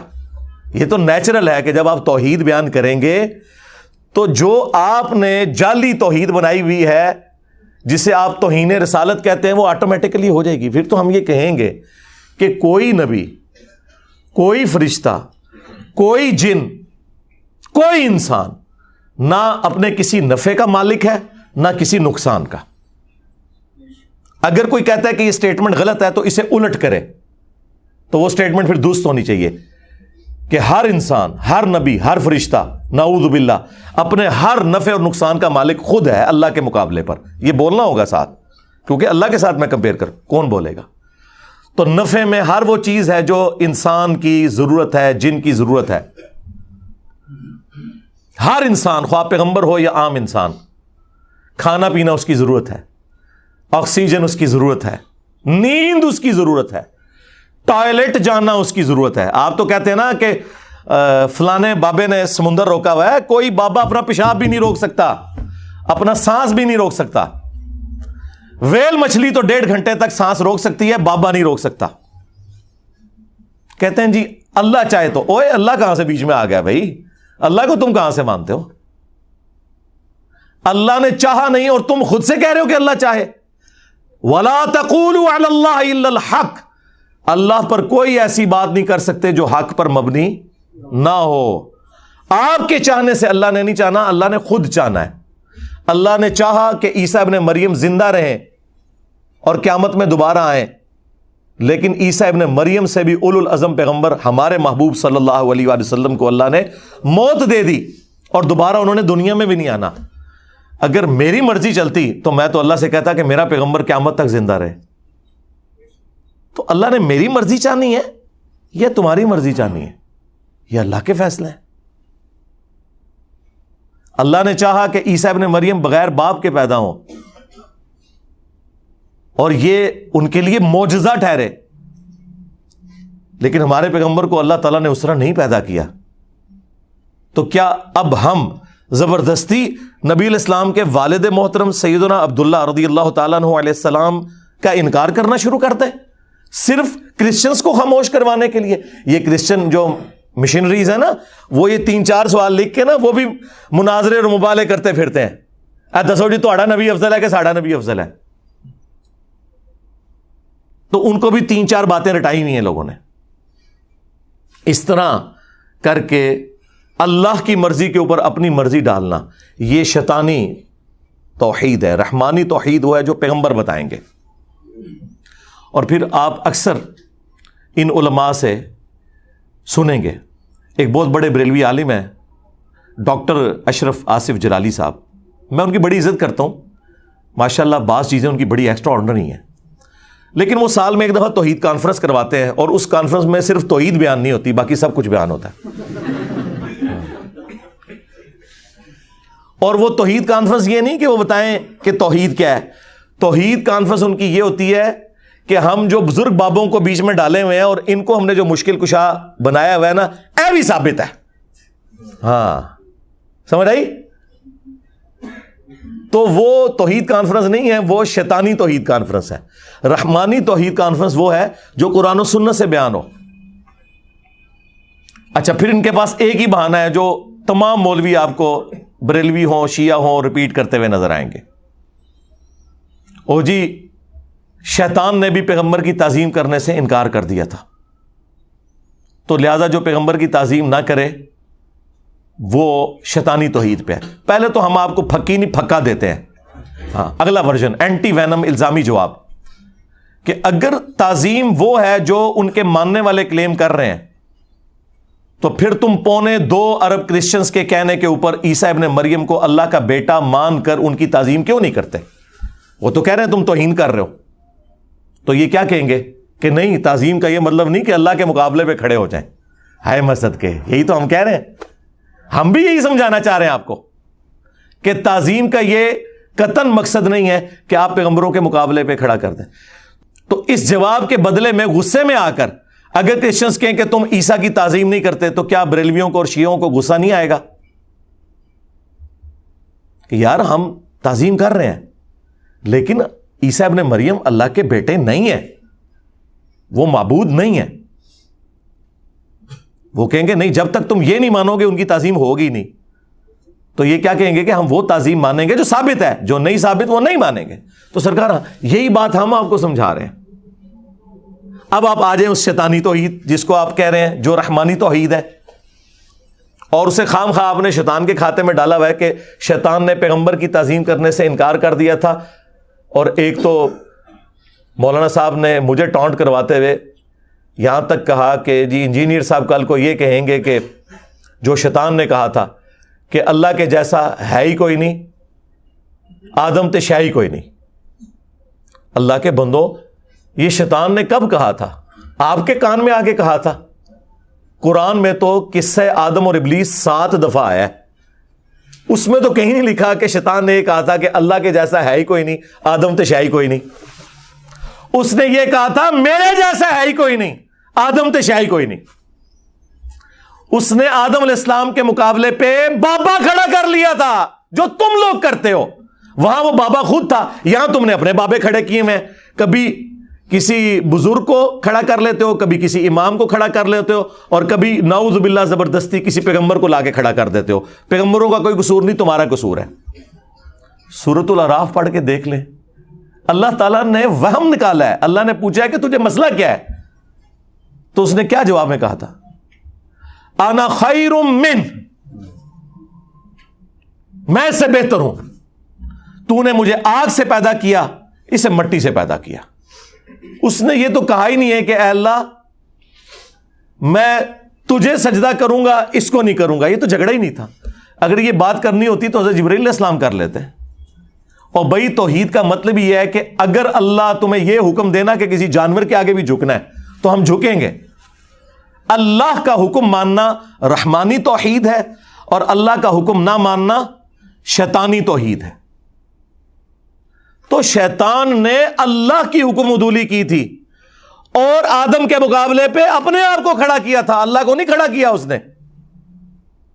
لیکن یہ جاہل لوگ اپنی شیطانی توحید کو بچانے کی خاطر جان بوجھ کے آپ کو اکثر یہی کہتے ہوئے نظر آئیں گے کہ جی پیغمبر کی تعظیم سے انکار کر دیا تھا. آگے بھی چلو، پیغمبر کی تعظیم سے انکار کر کے ایک بابا کھڑا کیا تھا جو خود بابا تھا، وہ بنا ہوا اپنے آپ کے اندر، اللہ کے مقابلے پہ نہیں بات کر رہا تھا. وہ کہہ رہا تھا میں اس سے بہتر ہوں. اور تم لوگ بھی یہی کر رہے ہو. تم نے اپنے بابوں کو پیغمبروں سے بڑھایا ہوا ہے. جب ایک بابا کہتا ہے کہ لوائی اعظم من لوائی محمد بایزید بستامی، اور تم لوگ اسے ڈیفینڈ کر رہے ہو، تذکرۃ الاولیاء میں فرید الدین عطار بھی اسے ڈیفینڈ کر رہا ہے اگر انہوں نے لکھی ہے. یہ تو خیر ہم ایک ٹن حسن ظن رکھ رہے ہیں، ہمیں تو یقین ہے کہ یہ پیچھے ہی سارا کام بگڑا ہے. اور کشف المحجوب میں سبحانی ما اعظم شأنی کو وہ ڈیفینڈ کر رہے ہیں کہ میں پاک ہوں، میری شان بڑی بلند ہے، اور قیامت کے دن میرا جھنڈا محمد کے جھنڈے سے بھی بڑا ہوگا، اور محمد اور تمام انبیاء میرے جھنڈے کے نیچے ہوں گے. اور میں یہ قسمیاں کہتا ہوں، نعوذ باللہ. اور لعنت ہے تیرے عقیدے اوپر، تنو کھنگڑ نہیں دینا کسی نے، تو قسمہ چگنا پھرنا ہے. وہ کہتے ہیں نہیں وہ اللہ ان کے منہ سے بول رہا تھا. توبہ توبہ توبہ. یہ ہے وہ شیطانی توحید کہ اللہ جو ہے وہ بابوں کے منہ سے بولتا ہے. اوے اللہ تو پیغمبروں کے منہ سے نہیں بولتا. وما ينطق عن الهوى ان هو الا وحی یوحى. یہ اپنی خواہش نفس سے کچھ نہیں کہتے، یہ وہی کہتے ہیں جو اللہ انہیں وہی کرتا ہے، وہی کرتا ہے، منہ سے بولتا نہیں ہے. تو انہوں نے کئی ایک دھوکے مشہور کیے ہوئے تھے. اللہ کے فضل سے میری ویڈیوز نے ان کے سارے دھوکے ہمیشہ کے لیے ختم کر دیے. اب ان کے پلے کوئی شے نہیں، اب صرف ان کے بابوں کی میمز بنیں گی، بس ختم. تو مجھے بتائیں جب کوئی بندہ یہ کام کرے تو اس کے سر کی قیمت کیوں نہ لگے؟ ہاں وہ خود قتل کرے اپنے جذبہ ایمانی پر، میں اس کو 5 لاکھ روپے انعام دوں گا. 5 لاکھ روپے کا انعام کا اعلان کرتے ہیں جو مرزا جیلمی کو قتل کرے گا. 100% میں اعلان کرتا ہوں، 100% میں اعلان کرتا ہوں. وہ اگلے دن ہمارے وہ افنان بھائی کہہ رہے تھے علی بھائی یہ کہہ رہے ہیں 5 لاکھ سر کی قیمت ہے، 5 لاکھ تو آپ کی زلفوں کی قیمت نہیں بنتی. حقیقت بات ہے، آپ کے بال اگر جھڑ جائیں تو لگوا کے بتائیں. میں تو یہ پگڑی اتاروں میرے اتنے بال ہیں، تو یہ سر کی قیمت کیوں نہ لگائیں؟ اور یار بجائے میرے سر کی قیمت لگانے کے اپنے بابوں کی سر کی قیمت لگاؤ کہ کتنے مر گئے ہو، نکلو باہر. ہاں وائٹ ہاؤس چکو تے لے آ کے مارگلا رشتے رکھو، انجینئر صاحب مان لیں گے. جس طرح میں سرگودا سے یہ اتنا بڑا تخت لے آیا تھا یہاں گاڑی میں رکھ کے، مثالیں دینی تخت بلقیس کی اور ثابت اپنے بابے.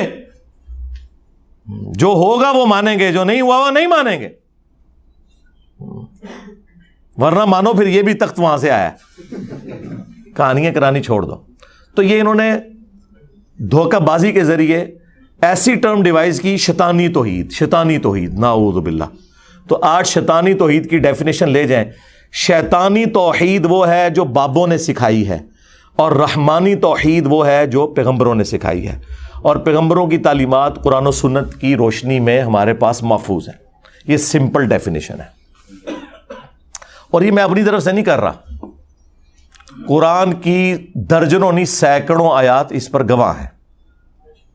میں صرف ایک سیمپل کے طور پہ سورہ التوبہ کی آیت نمبر ہے 31. اتخذوا احبارہم ورہبانہم اربابا من دون اللہ. یہود و نصارہ نے اپنے علماء کو اور اپنے بزرگوں کو، احبار کہتے ہیں علماء، رہبان وہ راہب جو ہوتے تھے، صوفی جوگی، مولویوں اور صوفیوں کو، جوگیوں کو اپنا رب مان لیا تھا اللہ کے مقابلے پر. یہ قرآن کی آیت بالکل واضح ہے. یہ اللہ تعالیٰ بتا رہا ہے کہ شیطانی توحید کیا تھی کہ انہوں نے اپنے صوفیوں، جوگیوں اور بابوں کو رب مان لیا تھا. اچھا، اس کی ایکسپلینیشن جامعہ ترمذی کے اندر موجود ہے، جو سلسلہ احادیث صحیحہ میں شیخ البانی بھی لے کے آئے ہیں. اور حیران کن بات ہے، شاہ ولی اللہ دہلوی نے حجت اللہ البالغہ میں تقلید جو اندھی کی جاتی ہے اس کے پرخچے اڑا دیے ہیں، اور وہاں تقلید کے رد پہ اسی آیت کو اور اس سے متعلقہ حدیث کو لے کر آئے ہیں، یہ بات بتانے کے لیے کہ آپ نے نبیوں کی تعلیمات کو فالو کرنا ہے، بابوں کی تعلیمات کو فالو نہیں کرنا۔ وہ حدیث کیا ہے ترمذی کی، عدی ابن حاتم جو مشہور سخی تھے، حاتم تائی ان کے بیٹے تھے، وہ مسلمان ہو گئے، ان کے گلے میں وہ سلیب بھی لٹکی ہوئی تھی، نبی علیہ السلام نے وہ بھی اتروائی۔ ان کا یا رسول اللہ قرآن میں ایک آیت ہے جو مجھے کھٹکتی ہے۔ پوچھا کون سی آیت؟ تو انہوں نے یہ آیت پڑھی، اتخذوا احبارہم ورہبانہم اربابا من دون اللہ۔ یہود و نصارہ نے اپنے بزرگوں کو اور اپنے مولویوں کو، علماء کو رب مان لیا تھا اللہ کے مقابلے پر۔ تو انہوں نے کہا ہم نے تو کبھی اپنے بزرگوں کی عبادت نہیں کی۔ یہ بھی ہمیں یہی کہتے ہیں نا، ہسی جی اللہ کا بندہ ہی تے مننے انہوں، جی یہی گل اللہ نبی سامنے ہو چکی ہے۔ ہاں، اللہ کے نبی علیہ السلام نے فرمایا کہ مجھے یہ بتاؤ کہ کیا تم اپنے مولویوں اور صوفیوں، احبار اور رہبان کے کہنے پر کسی چیز کو حلال اور حرام تصور نہیں کر لیتے تھے؟ وہ تو ہم بھی کرتے ہیں، اس میں کیا حرج ہے؟ نہیں، یہ بات ہو رہی تھی کہ اللہ کی تعلیمات کے مقابلے پر ان کی حلال کردہ چیزوں کو حلال اور حرام کردہ چیزوں کو حرام۔ وہ آج بھی وہ کہتے ہیں پوپ کے پاس اختیار ہے، اس لیے پوپ نے جو ہے وہ عیسیٰ ابن مریم کا قتل بھی معاف کر دیا ہوا یہودیوں کو، جو ان کی نظر میں ہوا۔ ہمارے نزدیک تو وہ زندہ اٹھائے گئے الحمدللہ۔ تو عدی ابن حاتم نے کہا یا رسول اللہ ایسا ہی تھا، یعنی بغیر یہ دیکھے ہوئے کہ اللہ کی تعلیمات کیا ہیں، پیغمبروں کی تعلیمات کیا ہیں، وہ اپنے مولویوں اور بزرگوں کے کہنے پر حلال کو حلال اور حرام کو حرام مان لیتے تھے۔ تو جب انہوں نے کہا یا رسول اللہ ایسے ہی تھا، آپ نے فرمایا یہی تو ان کو رب بنانا ہے، کیونکہ شریعت کا کسٹوڈین تو اللہ ہے، اور اس کے بہاف پہ اس کے پیغمبر وہ بتائیں گے کہ کون سی چیز حلال ہے اور حرام ہے۔ بابے صرف یہ بتائیں گے کہ پیغمبر نے یہ فرمایا، بابے یہ نہیں کہیں گے کہ میں یہ کہتا ہوں، نسویت تو یہ کہتا ہے، تیرے کہنے کی کیا اوقات ہے؟ عزتیں ویل کی ہیں تم نے اللہ اور اس کے رسول کے نام کے اوپر، چندے بٹورے ہیں، جدادیں بنائی ہیں اللہ اور اس کے رسول کے نام کے اوپر عز و جل و صلی اللہ علیہ وآلہ وسلم، سواریاں سوار کی ہیں تم لوگوں نے مکے اور مدینے کے نام کے اوپر، اور پھینکی جا کے دیوبند شریف، بریلی شریف، بغداد شریف اور اجمیر شریف میں۔ غدار ہو تم اپنے پیغمبر کے۔ اس لیے دیکھو اللہ نے کتنی بڑی چیز تم پہ چھوڑ دی ہے، جو یہ کہتا ہے میرے نبی سا ہے ہی کوئی نہیں، تیرے بابے تھے شاہ ہی کوئی نہیں، میرے سٹوڈنٹس تھا ہے ہی کوئی نہیں، تیرے سارے بابے شاہ ہی کوئی نہیں۔ جاؤ، ظاہر ہے جی ہمارے سٹوڈنٹس تو اس توحید پہ ہیں جو پیغمبروں نے بتائی، ان کے بابے اور ماننے والے اس توحید پہ ہیں جو شیطان نے انہیں پڑھائی۔ دیکھ لیں شیطان نے کیسا خفیہ حملہ کیا ہے، جو امام الموحدین تھے عیسیٰ ابن مریم، ان کے نام پہ شرک کھڑا کر دیا تاکہ وہم ہی نہ آئے کسی کو۔ آج کرسچنز جیزس کرائسٹ کے نام کے اوپر شرک کھڑا کیے ہوئے ہیں۔ تو یہ یاد رکھیے گا، انسانی ہسٹری میں سب سے بڑا شرک بت پرستی کے نام پہ نہیں ہوا، بلکہ ایک پیغمبر کے نام پہ ہوا ہے، جیزس کرائسٹ، اور اس میں پیغمبر کا قصور نہیں ہے، وہ تو وجیہن فی الدنیا والآخرہ ومن المقربین ہے۔ دنیا اور آخرت میں اللہ تعالیٰ کے نزدیک عزت اور وجاہت والے ہیں اور اللہ کے قریبی بندوں میں سے ہیں، ان کے نام پر شرک کھڑا ہوا۔ اور یہی کام ادھر بھی ہو جانا تھا اور پوری امت گمراہ ہو جاتی، جس طرح حضرت عیسیٰ ابن مریم کی ساری امت گمراہ ہو گئی، اگر اللہ کے نبی علیہ السلام کا سینسٹیوٹی کا لیول وہ نہ ہوتا۔ جو صحیح بخاری میں حدیث ہے، حضرت عمر کہتے ہیں میں نے اپنے کانوں سے رسول اللہ کو ممبر پہ یہ کہتے ہوئے سنا تھا صلی اللہ علیہ وآلہ وسلم ورضی اللہ تعالیٰ عنہ، دیکھنا میری شان کو اس طرح بلند نہ کرنا جس طرح نصارہ نے اپنے پیغمبر عیسیٰ ابن مریم کو بڑھا دیا۔ میں اللہ کا بندہ اور اس کا رسول ہوں، مجھے اللہ کا بندہ اور اس کا رسول ہی کہنا۔ رسول اللہ نے بھی ایک اور جیزس کرائسٹ بن جانا تھا اگر نبی علیہ السلام کی سینسٹیوٹی کا یہ لیول نہ ہوتا۔ اور دیکھیں درخت اپنے پھل سے پہچانا جاتا ہے، ہمارے نبی وہ درخت ہیں جن کے پھل ابو بکر، عمر، عثمان و علی ہیں رضی اللہ عنہم اجمعین وعلیہم السلام اجمعین۔ تو مولا علی کا تو خطبہ میں نے آپ کو بتا دیا نہج البلاغہ سے کہ میرے بیٹے حسن، اللہ کی بارگاہ وہ ہے جس کا کوئی دربان بھی نہیں ہے، اور تو اس کی اولاد ہے جس نے مر جانا ہے، مانگ اس سے جو ہمیشہ زندہ رہنے والا ہے۔ اب آئیں اس امت کے ایک اور سب سے بڑے انسان کا فتویٰ سن لیں، سیدنا ابوبکر رضی اللہ تعالیٰ عنہ علیہ السلام۔ صحیح بخاری میں کم از کم 4 جگہ پہ تفصیلی یہ خطبہ آیا ہے، ویسے تو 8-9 جگہ پہ آیا ہے، کہ جب نبی علیہ السلام دنیا سے تشریف لے گئے، سیدنا ابوبکر مسجد میں آئے اور پھر ایڈجسنٹ حجرہ عائشہ میں داخل ہوئے، نبی علیہ السلام کے مبارک چہرے سے کفن ہٹایا، ماتھے پہ بوسہ دیا اور کہا یا رسول اللہ، اللہ آپ پہ 2 موتیں جمع نہیں کرے گا، کیونکہ باہر حضرت عمر نے یہ کلیم کیا تھا کہ جو یہ کہے گا کہ نبی علیہ السلام فوت ہو چکے، میں اس کی گردن کاٹ دوں گا۔ وہ یہ سمجھتے تھے جس طرح موسیٰ علیہ السلام کوہ طور پہ 40 دن کے لیے گئے تھے، نبی علیہ السلام بھی واپس آ جائیں گے، ابھی رومنز اور پرشینز کی جو امپائرز ہیں وہ گرنی ہے، لیکن انہیں یہ نہیں پتا تھا کہ یہ حضور کی زندگی کے بعد ہوگا، جبھی تو کنفرم ہوگا کہ صحابہ کرام اور خلفائے راشدین کے پیچھے اللہ ہے۔ اگر حضور یہ خود کر کے جاتے تو جو لوگ خلفائے راشدین کو یہ کہتے ہیں کہ انہوں نے قبضہ کیا ہے رسول اللہ کی مسند پہ، ان جھوٹوں کا پول کیسے کھلتا؟ هو الذی ارسل رسولہ بالہدی ودین الحق لیظہرہ علی الدین کلہ، اللہ نے غالب کیا اس دین کو خلفائے راشدین کے ذریعے تاکہ یہ چیز اسٹیبلش ہو جائے کہ خلفائے راشدین کے پیچھے اللہ ہے۔ جو نہج البلاغہ میں مولا علی کا خطبہ بھی ہے کہ یہ اللہ کی سپورٹ ہے اس خلافت کے پیچھے۔ سورہ نور کی آیت نمبر 55 انہوں نے کوٹ کی کہ جو پیغمبروں کے راستے پہ چلنے والے لوگ ہیں اللہ تعالیٰ انہیں زمین پر خلافت دے گا۔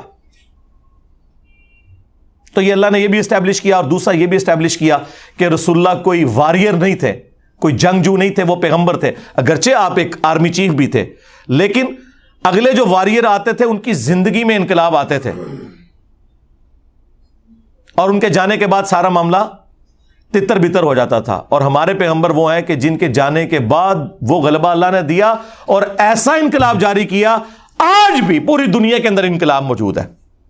آج چنگیز خان کا کوئی فالوور دنیا میں موجود نہیں ہے جن کی اتنی بڑی امپائر تھی، اور گریٹ برٹن جو اس سے بھی بڑی امپائر تھی انسانی تاریخ کی، جس میں سورج بھی غروب نہیں ہوتا تھا، آسٹریلیا سے لے کر افریقہ تک، بلکہ امریکہ بھی، آج وہ پنجاب سے بھی چھوٹا ہے۔ لیکن ہمارے نبی کا انقلاب دنیا کے ہر ملک میں، اور جہاں پہ اسلامی ملک 60 کے قریب، ان کی ہر گلی میں آپ کو نظر آتا ہے یہ انقلاب ہوتا ہے۔ یہ اللہ نے اسٹیبلش کرنا تھا۔ تو سیدنا ابوبکر نے جب بوسہ دیا اور کہا یا رسول اللہ، آپ پہ اللہ تعالیٰ 2 موتیں جمع نہیں کرے گا، ایک موت تو آپ کو آنی تھی۔ پھر باہر نکلے، حضرت عمر سے کہا بیٹھ جاؤ، وہ نہیں بیٹھ رہے تھے، وہ ہوش میں ہی نہیں تھے۔ غلطی لگ گئی، اتنے بڑے انسان کو بھی غلطی لگ سکتی ہے، یہ اللہ نے ہمیں یہ بھی سکھایا ہے اسے۔ خیر، حضرت ابوبکر نے کہا عمر کو اس کے حال پہ چھوڑ دو، میری طرف متوجہ ہو۔ ظاہر ہے ان کا ایک سٹیٹس زیادہ تھا، لوگ متوجہ ہوئے۔ تو حضرت ابوبکر صدیق رضی اللہ تعالیٰ عنہ نے حمد و صلات کے بعد جو پہلا جملہ بولا، نہ وہ کسی آیت میں ہے نہ کسی حدیث میں ہے۔ یہ کہتے ہیں نا انجینئر صاحب یہ کتنے لکھے ہے کہ نبی کے جیسا ہے ہی کوئی نہیں، تیرے بابت شاہی کوئی نہیں۔ جی جس جگہ حضرت ابوبکر کا وہ خطبہ لکھا ہوا ہے جو قرآن و حدیث میں نہیں تھا، وہ کہتے ہیں نہیں وہ موجود نہیں تھا، انہوں نے ایکسپلین کیا۔ جی یہی تو بات ہے کہ ایکسپلین کرنے کے لیے، موٹے دماغ کھولنے کے لیے، اور ایکسپلین بھی ایسا گستاخانہ انداز میں کیا ان کے بقول، دل میں کہتے ہیں سامنے نہیں کہتے، سامنے آئے تو پھر میں نہیں چھوڑوں گا۔ فرضی بات بجائے وہاں محفل صلاۃ والسلام کرنے کے، رسول اللہ کی شان میں نازل ہوئی ہوئی آیات پڑھنے کے، سیدنا ابوبکر نے رسول اللہ کی میت پہ توحید کا خطبہ پڑھا، اور جملہ خود سے ایک بنا کے جس کا کوئی لینا دینا ہی نہیں تھا صحابہ کرام کے ایٹیچیوڈ کے ساتھ۔ الا من کان یعبد محمدا فان محمدا قد مات، کان کھول کر سن لو تم سب، تم میں سے جو کوئی بھی محمد کی عبادت کرتا تھا جان لے کہ محمد مر چکے، مر چکے۔ فَإِنَّ مُحَمَّدًا قَدْ مَاتَ، وصال شریف نہیں کہا، حالانکہ وہ بھی عربی کا لفظ ہے، وفات شریف نہیں کہا، وہ بھی عربی کا لفظ ہے۔ اور اس سے بڑھ کر صحابہ میں تو کسی نے کبھی نبی کی عبادت ہی نہیں کی تھی. فرضی جملہ. کولوں کہتے ہیں کولوں بولتا ہے انجینئر. جی انجینئر ابو بکر کا غلام ہے, ان کا اسٹوڈنٹ ہے. جس طرح انہوں نے اس وقت الحمدللہ توحید اسٹیبلش کی, آج ان کے پیٹرن پہ چل کے تم نے جو شیطانی وسوسے پھیلائے ہوئے ہیں نا, ہم توحید کو اسٹیبلش کر رہے ہیں تمہارے بابوں کے مقابلے پر. وَمَنْ كَانَ يَعْبُدُ اللَّهَ فَإِنَّ اللَّهَ حَيٌّ لَا يَمُوتُ. اور جو کوئی اللہ کی عبادت کرتا تھا وہ جان لے کہ اللہ تعالیٰ زندہ ہے, اسے کبھی موت نہیں آئے گی. یہ جملہ انہوں نے پہلے بولا, اس کے بعد انہوں نے آیات پڑھی.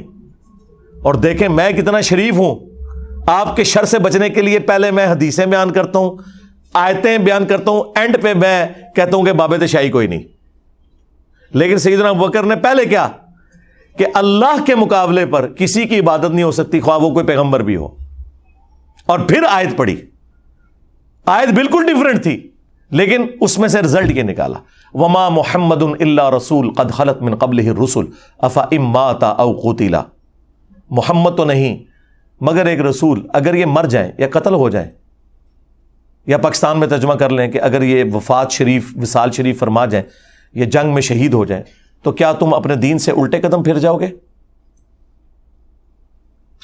یعنی تم نے کوئی اللہ پہ یا نبی پہ احسان کیا دین قبول کر کے؟ حضور کے جانے کے بعد کیا اللہ ختم ہو گیا؟ نعوذ باللہ. اللہ تو پہلے بھی تھا, اللہ تو کسی پیغمبر کا کوئی محتاج نہیں ہے.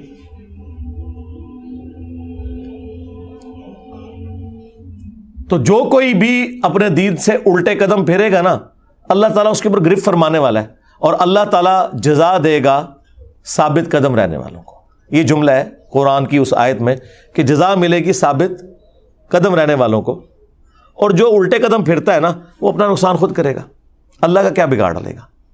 اب اس میں اتنی بات تو درست تھی کہ نبی علیہ السلام نے فوت ہو جانا ہے, لیکن اس میں یہ کہاں لکھا ہوا تھا کہ جو محمد کی عبادت کرتا تھا وہ جان لے؟ کوئی نہیں لکھا ہوا. دوسری آیت پڑھی, انک میت و انہم میتون. اے نبی تمہیں بھی مرنا ہے اور تمہارے مخالفین کو بھی مرنا ہے, پھر تم اللہ کے حضور جھگڑا کرو گے, قیامت کے دن اللہ تمہارا فیصلہ کرے گا. اس میں بھی کوئی بات نہیں لکھی ہوئی تھی, لیکن انہوں نے بات سمجھائی تاکہ بات موٹے دماغ میں بھی اتر جائے. یہی کام تو ہم بھی کرتے ہیں, آپ کو بات سمجھاتے ہیں. جب ہم کہتے ہیں کہ کوئی فرشتہ, کوئی جن, کوئی پیغمبر, کوئی انسان نہ اپنے کسی نفع کا مالک ہے نہ کسی نقصان کا, اور نفع و نقصان میں وہ تمام چیزیں آتی ہیں جو ہماری بیسک نیڈز ہیں. کہتے ہیں جی انجینئر صاحب کہتے ہیں کوئی بڑے سے بڑا بزرگ ہو, خواہ پیغمبر ہی کیوں نہ ہو, وہ اپنا پیشاب بھی نہیں روک سکتا, یہ گستاخی ہوگی. بھائی اللہ کے بندوں, اگر یہ گستاخی ہے تو اس جملے کو الٹ کرو کہ بڑے سے بڑے بزرگ اور پیغمبر اپنا پیشاب خود روک سکتے ہیں اللہ کی مرضی کے بغیر. تو یہ بات کرو, آج ہی فتوی کفر لے لو, ہم سے نہیں, دنیا کے 1.5 ارب مسلمانوں سے لے لو فتوی کفر. اس میں کون سی گستاخی ہوگی؟ ہر نفع اور نقصان, نفع میں آکسیجن کھانا پینا شامل ہے, اور نقصان میں سب سے بڑی چیز جو ہے وہ ٹوائلٹ کا ایشو ہے, انسان کے ساتھ اٹیچ ہے. اللہ ہی مالک ہے. تو یہ بات اس لیے بولنی پڑتی ہے تاکہ آپ لوگوں کو یہ بات سمجھ آئے کہ جب توحید کی بات ہوگی پھر کوئی پیغمبر, کوئی فرشتہ, کوئی بزرگ بابا, شاہی کوئی نہیں اللہ کے مقابلے پر. اب یہ کہتے ہیں کہ جی وہ یہ بات کہاں لکھی ہوئی ہے؟ حالانکہ یہ لکھی ہوئی ہے. حضرت ابوبکر صدیق نے جو کچھ بولا وہ کہیں نہیں تھا لکھا ہوا, خود سے بولا انہوں نے. لیکن میں جو آپ کو بتا رہا ہوں یہ ایگزیکٹلی انہی الفاظ کے ساتھ لکھا ہوا ہے قرآن میں, اس سے زیادہ پیشن کے ساتھ. آپ نے نہ قرآن پڑھا, نہ آپ کے بزرگوں نے پڑھا, نہ ان کے بزرگوں نے پڑھا, ترجمہ ہی کوئی نہیں تھا, عربی سیکھتے کوئی نہیں تھے. قرآن میں یہ ساری باتیں لکھی ہوئی ہیں. تو یہ جو 2 کرٹیکل چیزیں ہیں نا, میں وہ مختصر سے وقت میں کور کر دیتا ہوں اس حوالے سے. یہ جو میں نے پہلا کلیم کیا نا کہ اللہ کے مقابلے پہ جب بات لائی جائے گی نا, پھر کوئی جن, فرشتہ, پیغمبر, کوئی شے نہیں ہے. حالانکہ یہ سب اللہ کے بندے اور اللہ کی پارٹی کے لوگ ہیں, لیکن اللہ کے مقابلے پہ جب لوگ انہیں کھڑا کرتے ہیں نا, پھر اللہ تعالیٰ ان کو ایگزامپل بناتے ہوئے دماغ کھولتا ہے. اس وقت پھر اللہ خیال نہیں کرتا کہ کسی پیغمبر کی توہین نہ ہو جائے, کیونکہ اللہ کے سامنے تو کسی کی کوئی توہین نہیں ہوگی, اللہ تو توحید کو اسٹیبلش کرے گا. اس کے ثبوت میں وہ آیت ہے شہرا آفاق, ان چند آیات میں سے جس نے میری زندگی بدلی. سورۃ المائدہ کی آیت نمبر 17 نمبر آیت ہے سورۃ المائدہ میں, سورت نمبر 5 ہے اور آیت نمبر اس کی 17. لقد کفر الذین قالوا ان اللہ هو المسیح ابن مریم، بے شک وہ لوگ کھلا کفر کر رہے ہیں کہ جو کہہ رہے ہیں کہ عیسیٰ ابن مریم ہی اللہ ہیں. نعوذ باللہ. وہ کھلا کفر کر رہے ہیں جو یہ کہہ رہے ہیں کہ جیزس کرائسٹ اللہ ہیں. قل فمن یملک من اللہ شیئا، بابے تے شاہی کوئی نہیں. ہاں اے شاہ جڑا لفظ ہے نا یہ عربی دا جے، اردو میں بھی آیا پنجابی میں. قل فمن یملک من اللہ شیئا، اے نبی ان سے فرما دو بھلا بتاؤ اللہ کے مقابلے پر کوئی اتنی سی بھی جرت رکھتا ہے اس بات کی؟ کوئی شے ہی نہیں ہے کہ کوئی کلیم کرے اللہ کے مقابلے پر. کوئی کسی چیز کا اختیار نہیں رکھتا. کس چیز کا اختیار؟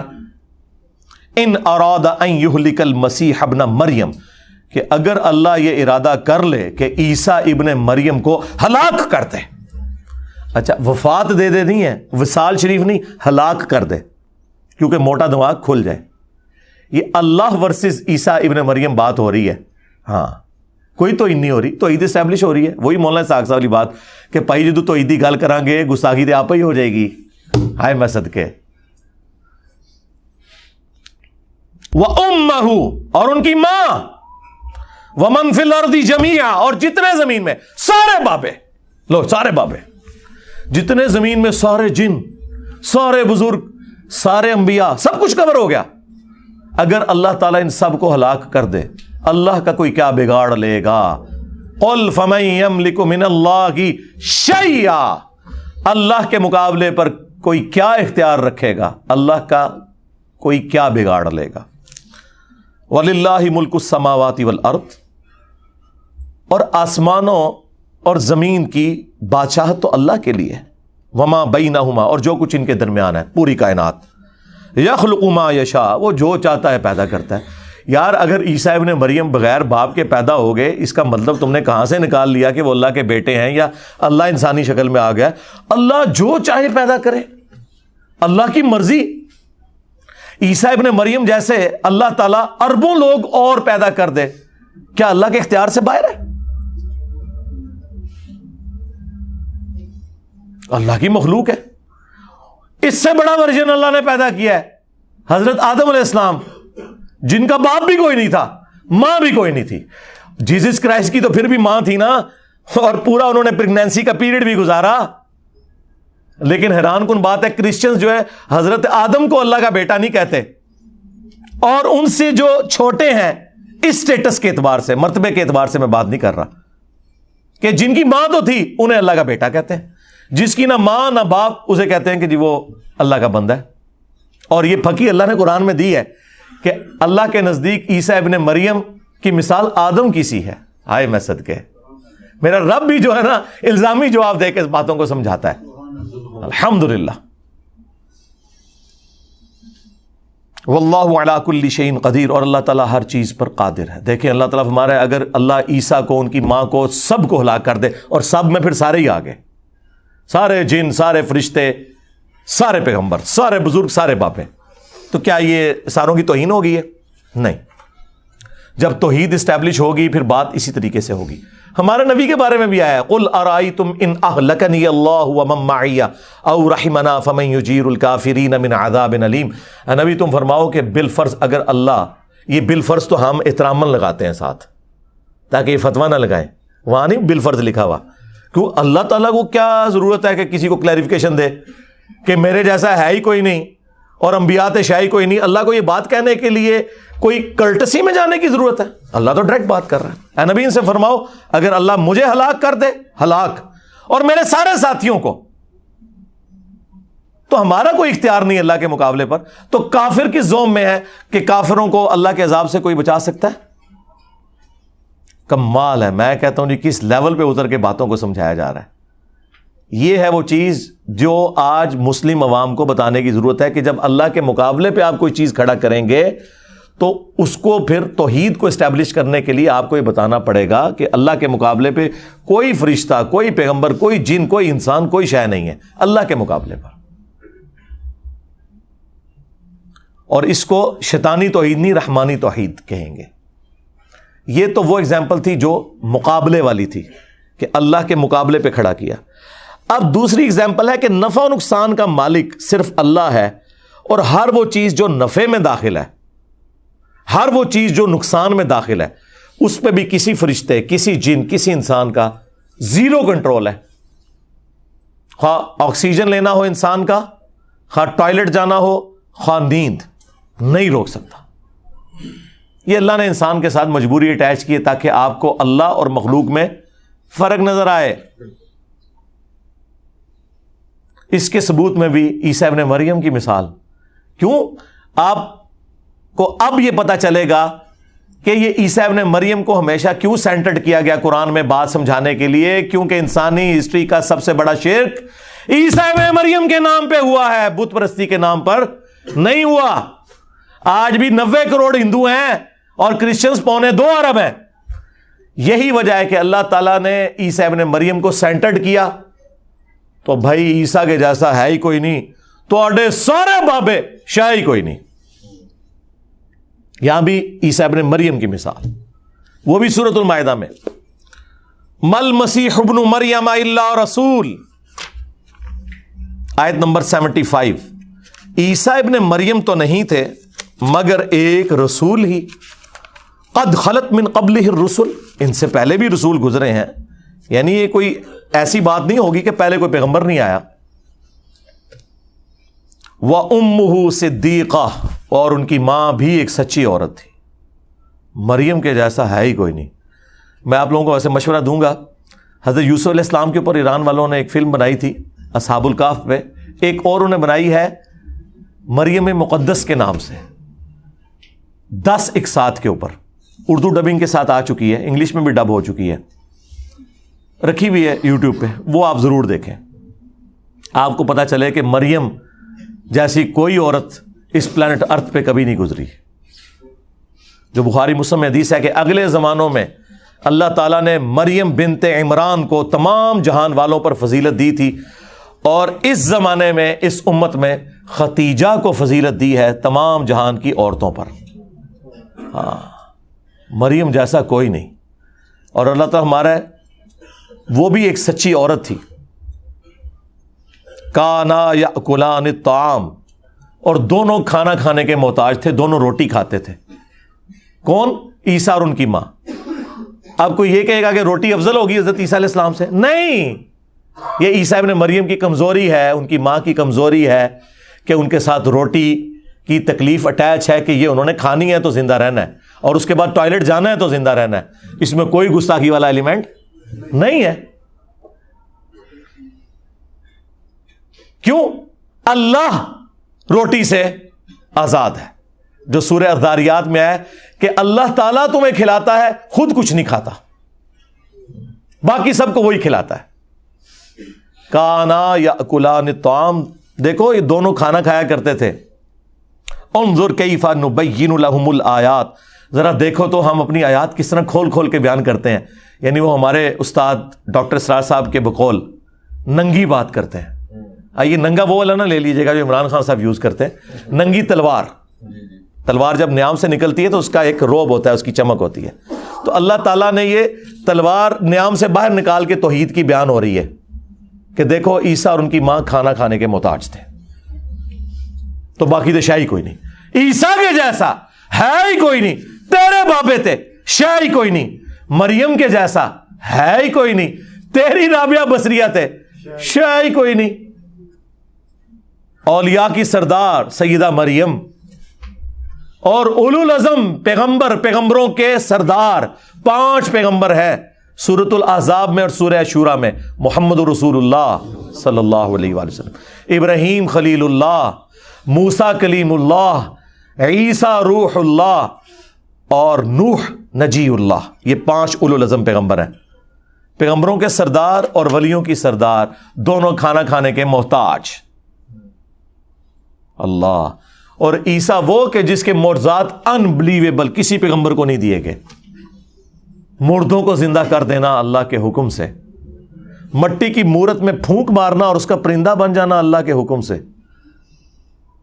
اندھوں کی آنکھوں کو جہاں ڈھیلے بھی نہ ہو ہاتھ پھیرنا, آنکھیں آ جانا, اور جو کوڑی کے مرض کے لوگ لا علاج بیمار, آج کل کے آپ سمجھ لیں 4th سٹیج کینسر کے مریض, ان کو اللہ کے اذن سے شفا دے دینا. یہ وہ معجزات ہیں جو سورۃ المائدہ میں سورہ مریم میں آئے, لیکن اللہ کہہ رہا ہے کہ وہ بھی روٹی کھانے کے محتاج ہیں.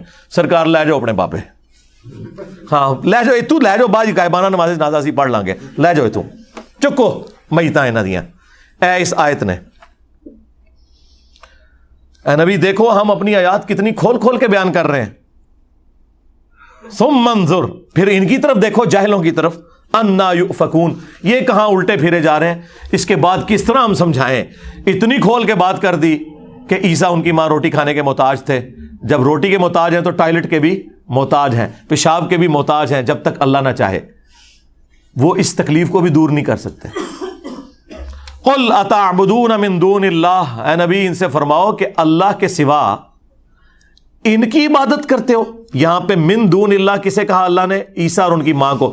یہ آپ کو کیا دھوکہ دیتے تھے بریلوی اور شیعہ علماء کہ جی من دون اللہ تو بت ہوتے ہیں, اور جھوٹے ہو.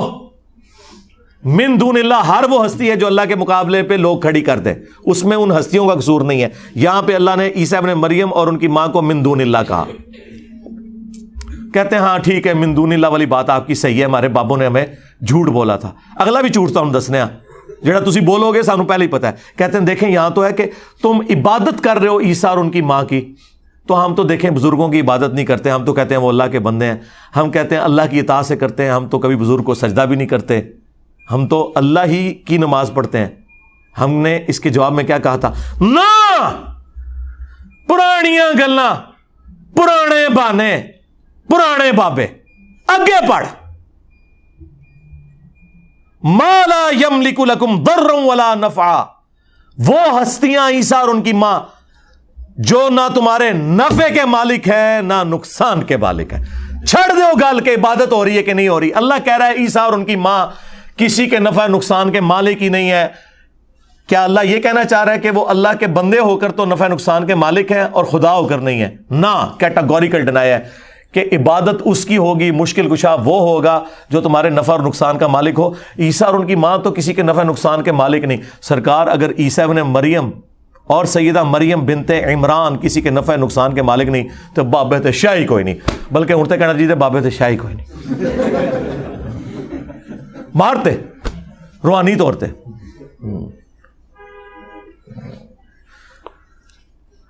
واللہ هو السمیع العلیم, اور اللہ ہی ہے سننے والا, علم والا. اوے جو ہر چیز کو سن سکے, ہر چیز کا علم رکھے, وہ صرف اللہ ہے.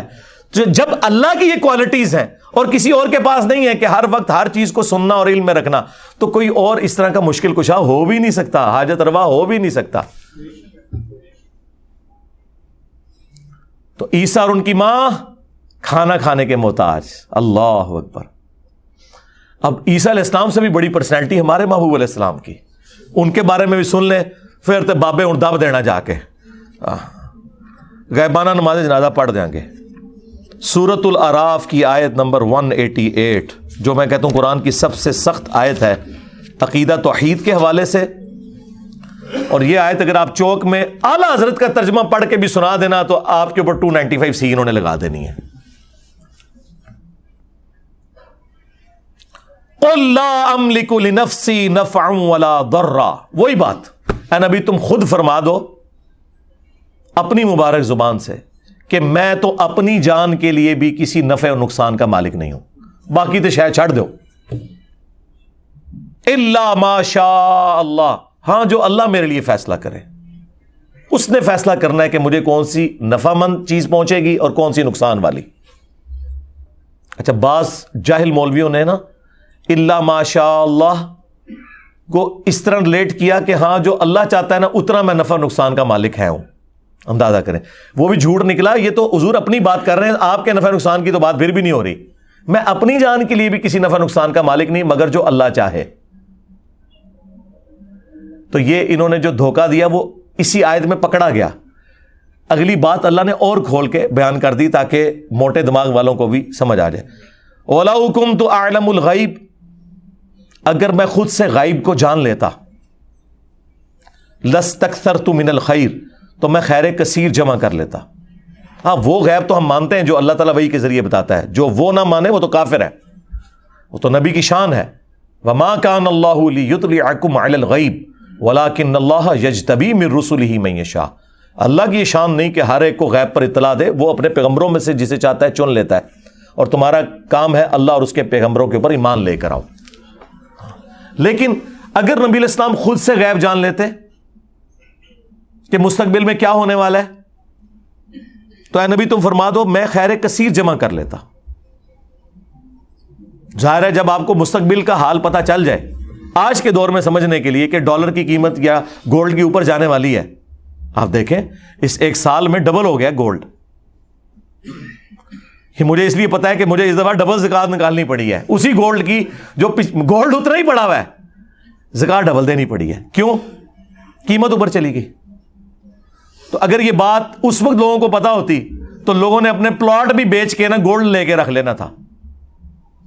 پلاٹس اتنے اوپر نہیں گئے جتنا گولڈ گیا. وما مسنی السوء، خیر کثیر بھی جمع کر لیتا اور کبھی مجھے کوئی تکلیف نہ پہنچتی. یقیناً اگر کسی شخص کو یہ پتا چل جائے کہ آج اتنے بجے اگر یہ روڈ کراس کرے گا تو ایک ٹریلے کے نیچے آ کے مارا جائے گا، وہ اس دن نہیں پوری زندگی اس روڈ کو کبھی کراس نہیں کرے گا، دوسرے راستے سے جائے گا. لیکن ایسا نہیں ہوگا، کبھی بھی نہیں ہوگا. اللہ تعالیٰ نے اس طرح کا کبھی کسی کو اختیار دیا ہی نہیں ہے. جو دیا وہ غیبی خبر کے طور پر دیا اور وہ ٹال نہ کوئی سکا. وہ ویسے ہی ہوا جیسے صحیح مسلم میں حدیث ہے، حضرت عمر کہتے ہیں نبی علیہ السلام نے غزوہ بدر سے ایک دن پہلے زمین پہ لکیریں کھینچی، کل یہاں ابو جہل کی لاش ہوگی، یہاں عتبہ کی، یہاں شیبہ کی، اور اللہ کی قسم انہی جگہوں پہ اگلے دن وہ لاشیں پڑی ہوئی تھی.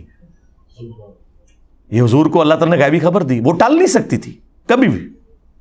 تو اے نبی تم فرما دو کہ اگر میں خود سے غیب جان لیتا تو میں خیر کثیر جمع کر لیتا اور نہ مجھے کوئی تکلیف پہنچتی. ان انا الا نذیر و بشیر، میں تو نہیں ہوں مگر ڈر سنانے والا اور خوشخبری سنانے والا. لقوم یؤمنون، ان کے لیے جو بات ماننا چاہیں، ایمان لانا چاہیں. میرا سٹیٹس پیغمبروں والا ہے، میں کسی کے نفع نقصان کا مالک نہیں ہوں.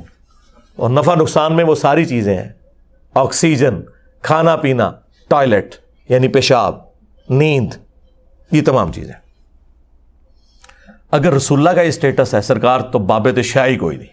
ہاں کیونکہ میرے نبی سا ہے ہی کوئی نہیں، تیرے بابے تھے شاہ ہی کوئی نہیں. اس لیے میں کھول کھول کر چیزیں بیان کرتا ہوں تاکہ کسی موٹے دماغ میں بھی کوئی کہیں کو کیڑا گھسا ہوا ہے نا، کسی شیطان نے گھسایا ہوا ہے تو اسے سمجھ آ جائے. قرآن اور احادیث اپنی تعلیمات کے اندر اتنے واضح ہیں کہ اس میں شیطان کا کوئی دخل نہیں ہے. یہ مولوی ہیں جو آپ کو آیات اور احادیث نہیں بتاتے بلکہ اپنے بزرگوں کی تعلیمات بتاتے ہیں، جس کی وجہ سے آپ ڈی ٹریک ہو جاتے ہیں.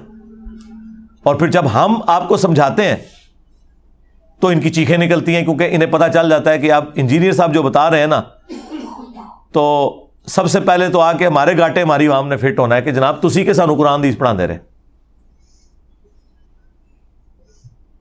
ہمارے ایک بھائی گجرانوالا سے ریورٹ ہو گیا ہے، وہ پہلوان، کئی سال پہلے کی بات ہے. وہ کہتے ہیں میں ٹی ایل پی کا بہت سرکردہ رکن تھا اور اس حد تک کہ میں نے ڈی ایس پی کی ٹانگیں توڑ دی تھی میلاد کے جلوس کے ایشو میں.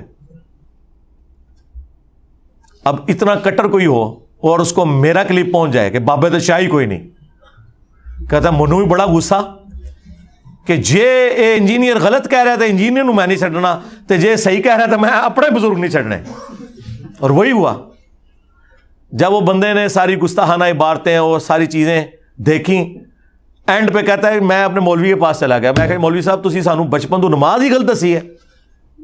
اب مولوی کے دماغ میں نہیں تھا کہ وہ کیا بات کر رہا ہے. کہنے لگا نہیں نماز یہی ہے، سورہ فاتحہ پڑھنی ہے، سورہ اخلاص پڑھنی ہے، سبحان ربی العظیم پڑھنا ہے. انہیں کہا نہیں یہ گلا نہیں میں کر رہا، رفع الیدین دا پوچھ رہا. ہاں وچ پڑھنے دا نہیں، باہر نکل تھوڑی دیر پوسچرز. تو کہنے لگا مجھے ٹائم دیو. اچھا ہوں تھوڑی دیر پہلے تے تیری نماز سنو تے ہوں ٹائم منگنا ہے، پھر ٹائم قیامت تک ہے. انہیں نہیں پھر دسیا کہ نماز کا طریقہ کتنے لکھا ہے. تو اس لیے پھر ان کو جب ان کی عوام ان کے گاٹے فٹ ہوتی ہے نا تو وہ پھر سارا غصہ میرے اوپر نکالتے ہیں. ظاہر ہے سارا پریشر میرے اوپر ہی آئے گا, اور الحمدللہ میں چاہتا بھی ہوں کہ میرے کسی اسٹوڈنٹ پہ کوئی پریشر نہ آئے. جنہیں غصہ کڑنا ہے, گالاں کڑنی ہے, منو کڈو. ہاں انہوں چھڑ دو, یہ اللہ دے بندے نے تواڈے پیچھے ہی نمازاں پڑھ رہے ہیں, آپ کو یہ چندے دے رہے ہیں, آندہ بھی انہوں نے ادھر ہی رہنا ہے. ہم نے کوئی اپنی چندہ بک نہیں بنائی, کوئی مسجد نہیں بنائی, کوئی مدرسہ نہیں بنایا, ٹھیک ہے, آپ کے ساتھ ہی ان کو اٹیچ رکھا ہے. صرف یہ ہے کہ انہوں نے اپنے عقائد جو ہے اس شخص کی تعلیمات کے مطابق کر لیے ہیں جس کی قبر مدینے میں ہے صلی اللہ علیہ وآلہ وسلم, جو ہمارے روحانی باپ ہے. النبی اولا بالمؤمنین من انفسہم وازواجہ امہاتہم, نبی مومنین کی جانوں سے بڑھ کر ان پر حق رکھتے ہیں, اور نبی کی بیویاں امت کی مائیں ہیں, اور یقیناً پھر نبی امت کے روحانی باپ ہیں الحمدللہ. تو غصہ جس نے نکالنا میرے اوپر نکالے, باقی ان کو آپ لوگ تنگ نہ کیا کریں, کیونکہ تنگ کرنے سے کچھ نہیں ہوگا, آپ کو دلیل پیش کرنی پڑے گی, اور وہ آپ کے پلے کوئی دلیل نہیں ہے. قرآن اپنی توحید کے اندر اتنی سینسٹیوٹی شو کرتا ہے کہ وہ پھر یہ لحاظ نہیں کرتا کہ اللہ کے مقابلے پہ کوئی فرشتہ آ رہا ہے, جن آ رہا ہے, پیغمبر آ رہا ہے. اللہ تعالیٰ اپنے معاملات کو بالکل اسٹریٹ اوے بیان کرتا ہے. من ذا الذی یشفع عندہ الا باذنہ, کس کی جرت ہے کہ اللہ کے حضور کسی کی شفاعت کر سکے؟ ہاں اس کے اذن سے.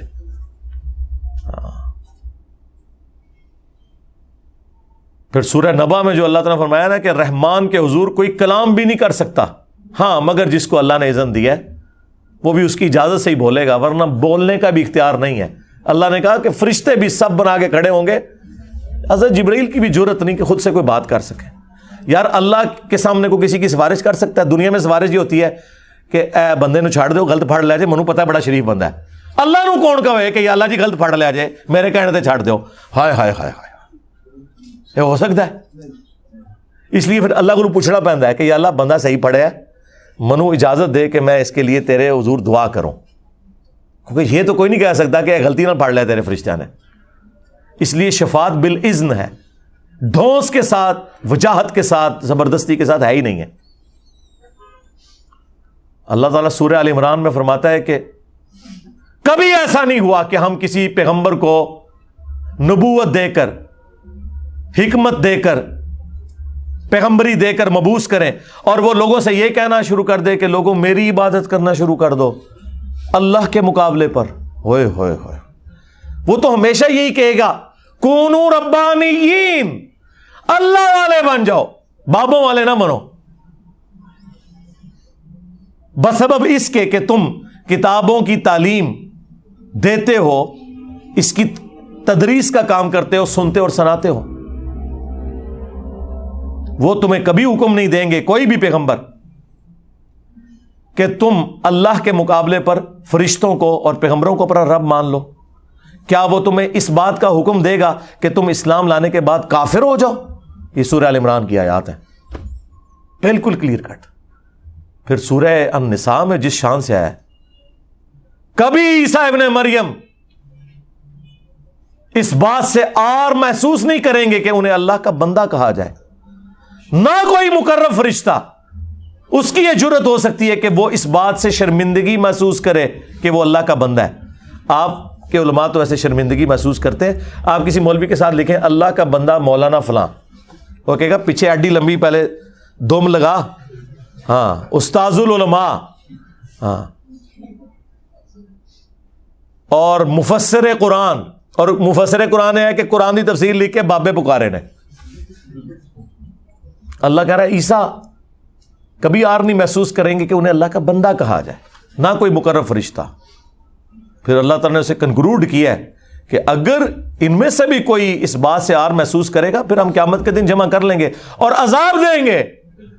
جو کوئی جرت کرے گا اللہ کے مقابلے پہ کھڑے ہونے کی, کسی کی جرت ناٹ ایٹ آل. پھر 18 انبیاء کا ذکر کر کے اللہ تعالیٰ نے سورۃ الانعام میں فرمایا وَلَوْ أَشْرَكُوا لَحَبِطَ عَنْهُمْ مَا كَانُوا يَعْمَلُونَ. اگر یہ 18 پیغمبر بھی شرک کرتے نا, ہم ان کے بھی اعمال برباد کر دیتے. باقی تو شاہی کوئی نہیں ہو. وہ 18 انبیاء نام لے کر, انبیاء کے ناموں کا یہ گلدستہ ہے جس میں ابراہیم علیہ السلام بھی شامل ہیں, عیسیٰ علیہ السلام بھی شامل ہیں, موسیٰ علیہ السلام بھی شامل ہیں, ہمارے نبی علیہ السلام بھی شامل ہیں. اللہ اکبر. اور ہمارے نبی کے لیے تو اسپیسیفکلی اللہ تعالیٰ نے الگ سے سورہ زمر میں فرمایا اللہ اکبر. کیا نبی فرما دو وَلَقَدْ أُوحِيَ إِلَيْكَ وَإِلَى الَّذِينَ مِن قَبْلِكَ، اے نبی تم فرما دو کہ میری طرف اور مجھ سے پہلے تمام انبیاء کی طرف یہی وحی ہوئی ہے. لَإِنْ أَشْرَكْتَ، کہ اگر تم نے بھی شرک کیا تو تمہارے اعمال بھی برباد کر دیے جائیں گے اور تم خسارہ پانے والوں میں سے ہو جاؤ گے. تو باقی تو شاہی کوئی نہیں. توحید جب اسٹیبلش ہوگی تو پھر یہ ساری باتیں ہوں گی. پھر قرآن میں 3 دفعہ آئے گا، سورہ الانعام میں، سورہ الزمر میں، سورہ یونس میں، قل انی اخاف ان عصیت ربی عذاب یوم عظیم. اے نبی تم فرماؤ کہ بالفرض، یہ میں ویسے بالفرض کہہ رہا ہوں، ہاں تو ڈائریکٹ بات ہے، اگر میں بھی اپنے رب کی نافرمانی کروں تو مجھے خوف ہے کہ بڑے دن کا عذاب مجھے بھی آ پکڑے گا. اس کے بعد کسی بابے کی جرت ہے جو یہ کہے کہ جی میں سارے مرید جنت ہی لے جاؤں گا. او لے جاؤ بابے اپنے، اللہ دے بندے ہو. یہاں تو پیغمبروں کی بات ہو رہی ہے. نبی تم فرماؤ کہ اگر میں بھی اپنے رب کی نافرمانی کروں، حالانکہ آپ نے کبھی نہیں کرنی تھی، لیکن اللہ تعالیٰ نے ہمیں سنایا ہے کہ اگر نبیوں کا یہ سٹیٹس ہے تو اڑے بابے تشائی کوئی نہیں. یہ بات ہے اور کوئی لحاظ نہیں. سورۃ الاحقاف میں اے نبی تم فرماؤ میں کوئی نیا رسول نہیں ہوں، مجھ سے پہلے بھی رسول آئے ہیں، مجھے تو خود نہیں پتا کہ خود میرے ساتھ اور تمہارے ساتھ کیا ہونے والا ہے. اللہ، اس سے مراد آخرت کا فیصلہ نبی الاسلام کی نہیں، یعنی کہ آگے مستقبل میں کیا ہوگا. ظاہر ہے پیغمبر تو جنتی ہیں، لیکن اللہ تعالیٰ فرما رہا ہے کہ فرما دو کہ یہ اللہ کے فیصلے ہیں. پھر سورہ بنی اسرائیل میں آیا کہ اے نبی یہ تو تلے ہوئے ہیں کہ آپ کو حق کے راستے سے ہٹا دیں، اور قریب تھا کہ آپ بھی ان کی بات مان لیتے، کمپرومائز کر لیتے اپنی شرافت کی وجہ سے، بدنیتی کی وجہ سے نہیں. اگر ہم آپ کو تھام نہ لیتے، اور اگر ایسا ہو جاتا تو ہم تمہیں دنیا کی زندگی میں بھی دگنا عذاب دیتے اور آخرت کی زندگی میں بھی دگنا عذاب، اور تمہیں اللہ کے مقابلے پر چھڑانے والا کوئی نہ ہوتا. یہ رسول اللہ سے خطاب ہو رہا ہے ہمیں سمجھانے کے لیے. پھر سورۃ الحاقہ میں اتنی سخت آیات ہیں کہ اگر یہ نبی کوئی اپنی طرف سے بات منسوب کر دیں ہماری طرف جو ہم نے وہی نہیں کی، ہم ان کا دایاں ہاتھ پکڑ کے ان کی رگیں جہاں کاٹ دیں، اور تم میں سے کوئی ایک بھی ایسا نہ ہو جو ان کو بچا سکے ہم سے. مجھے بتائیں جہاں اللہ کے محبوب سید الاولین والآخرین، شفیع المذنبین، رحمت للعالمین، سیدنا و مولانا امام اعظم محمد رسول اللہ صلی اللہ علیہ وآلہ وسلم کا یہ سٹیٹس ہے تو بابے دے شاہی کوئی نہیں. اور یہ آیات کوئی گستاخی والی نہیں ہے. بعض لوگوں کے دماغ میں آتا ہے کہ جی یہ آیات پڑھنے سے کوئی نبی کی شان میں تنقیص ہوگی. نہیں، یہ آیات ہمارے پاس نہ ہوتی تو ہم کافروں کو یہ نہ بتا سکتے کہ یہ کتاب پیغمبر نے نہیں لکھی، اللہ کی طرف سے نازل ہوئی ہے. ورنہ کوئی شخص اپنے بارے میں اس طرح کی باتیں نہیں کرتا. یہاں کو مولوی اپنے بارے میں یہ لکھ سکتا ہے کہ میں تو شاہی کوئی نہیں،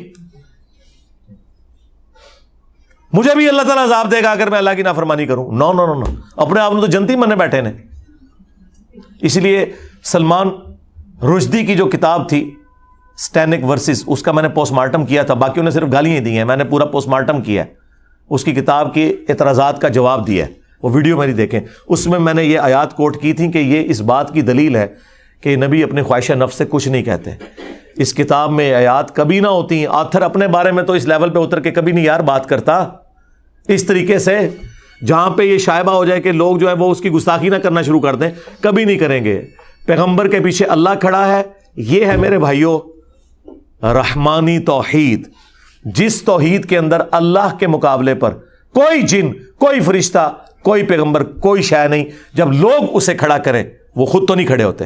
اور دوسرا، کوئی جن، کوئی فرشتہ، کوئی پیغمبر، کوئی بابا اپنے کسی نہ نفع کا مالک ہے، خواہ وہ نفع روٹی کھانے کی شکل میں ہو، خواہ کسی اور شکل میں، اور نہ نقصان کا مالک ہے، خواہ وہ نقصان جو ہے وہ پیشاب بند ہونے کی صورت میں ہو، ٹوائلٹ کے ایشوز ہوں یا نیند کا ایشو ہو. یہ تمام کی تمام کمزوریاں ہر انسان کے ساتھ اللہ نے اٹیچ کی ہیں، پیغمبر سے لے کر عام انسان تک، اور ان تمام چیزوں کا مالک اللہ ہے. اور اگر کوئی سمجھتا ہے کہ اللہ کے مقابلے پر یہ لوگ ان تمام چیزوں کے مالک خود ہیں تو وہ کافر ہے. سیدھی سی بات ہے. قرآن و سنت کی تعلیمات بالکل سپورٹ نہیں کرتی اس طرح کی شیطانی توحید کو جو یہ لوگ بیان کر رہے ہیں. رحمانی توحید وہ ہے جو اللہ کے پیغمبر بتائیں گے، اور شیطانی توحید وہ ہے جو یہ بابے بتاتے ہیں. اور قرآن و سنت کی تعلیمات کے منہ میں اپنا لقمہ ڈالنے کی کوشش کرتے ہیں. ویسے یہ بھی ہم احتیاطاً کہتے ہیں, انہوں نے قرآن و سنت کبھی بیان ہی نہیں کیا, لقمہ کیا ڈالنا ہے انہوں نے, سیدھی سی بات ہے. آیت کوئی اور پڑھتے ہیں اور رزلٹ کوئی اور نکال رہے ہوتے ہیں, قریب بھی کوئی رزلٹ نہیں ہوتا. ان بیچاروں کا کیا لینا دینا قرآن و سنت کی تعلیمات کے ساتھ. اینڈ پہ میں اس کو کنکلوڈ کرنے کے لیے ایک حدیث بیان کروں اور اس کے کانٹیکسٹ میں تھوڑی سی گفتگو, تاکہ یہ ٹاپک کنکلوڈ بھی ہو جائے, کیونکہ یہ تو فیوریٹ ٹاپک ہے, یہ ختم ہی نہیں ہوگا. جب تک اس پہ بات کرتے چلے جائیں کوئی نہ کوئی بات ذہن میں آ جائے گی. ان ساری چیزوں کے جواب میں اینڈ پہ ان کے پاس آرگومنٹ صرف یہ ہے کہ یہ اگلے لوگوں کی کہانیاں ہیں جو آپ بیان کر رہے ہیں. آپ حیران ہوں گے کہ یہ کیسے ہو سکتا ہے. جی مسلمان بھی یہی کہتا ہے, جب آپ کو کہتا ہے یہ آیات جو ہیں بتوں کے بارے میں نے تو انبیاء کے بارے میں بتا دی, اب یہ بھاگ نہیں سکتے. جب یہ کہتے تھے یہ من دون اللہ جو ہیں وہ بت ہیں, میں نے بتایا انبیاء کو بھی من دون اللہ کہا گیا. اگر اللہ کے مقابلے پہ کوئی کھڑا کر دے, انبیاء کا کوئی قصور نہیں ہے, قصور کھڑا کرنے والوں کا ہے. تو الٹیمیٹلی ان کے پاس آخری بہانہ یہ ہے کہ اگلے لوگوں کی کہانی ہے, جس طرح کافر کہتے تھے. اب آپ سوچیں گے مسلمان یہ کیسے کہہ سکتا ہے؟ کہتا ہے مسلمان, جب یہ کہتا ہے کہ ایتے کافروں کے بارے آیتاں نازل ہوئی ہیں, ایتے یہود و نصارہ کی بات ہو رہی ہے, تو یہی کہہ رہا ہے نا آپ کو کہ اگلے لوگوں کی کہانی ہے, یہ ہمارے اوپر نہ اپلائی کرو قرآن و سنت کو. اور کیا مطلب ہے اس کا؟ تو اس کلمہ کو کافر سے, اس کلمہ کو غدار سے پوچھو, قرآن اس لیے نازل ہوا تھا کہ تم لوگ یہ بکواس کرو کہ یہ اگلے لوگوں سے متعلق چیزیں ہمارے سے متعلق چیزیں ہی نہیں ہیں. اور لعنتی ہو, یہ لعنتی ہو تو بہت چھوٹا لفظ ہے, یہ کافر ہیں جو یہ بات کلیم کر رہے ہیں کہ یہ اگلے لوگوں کی کہانی ہے.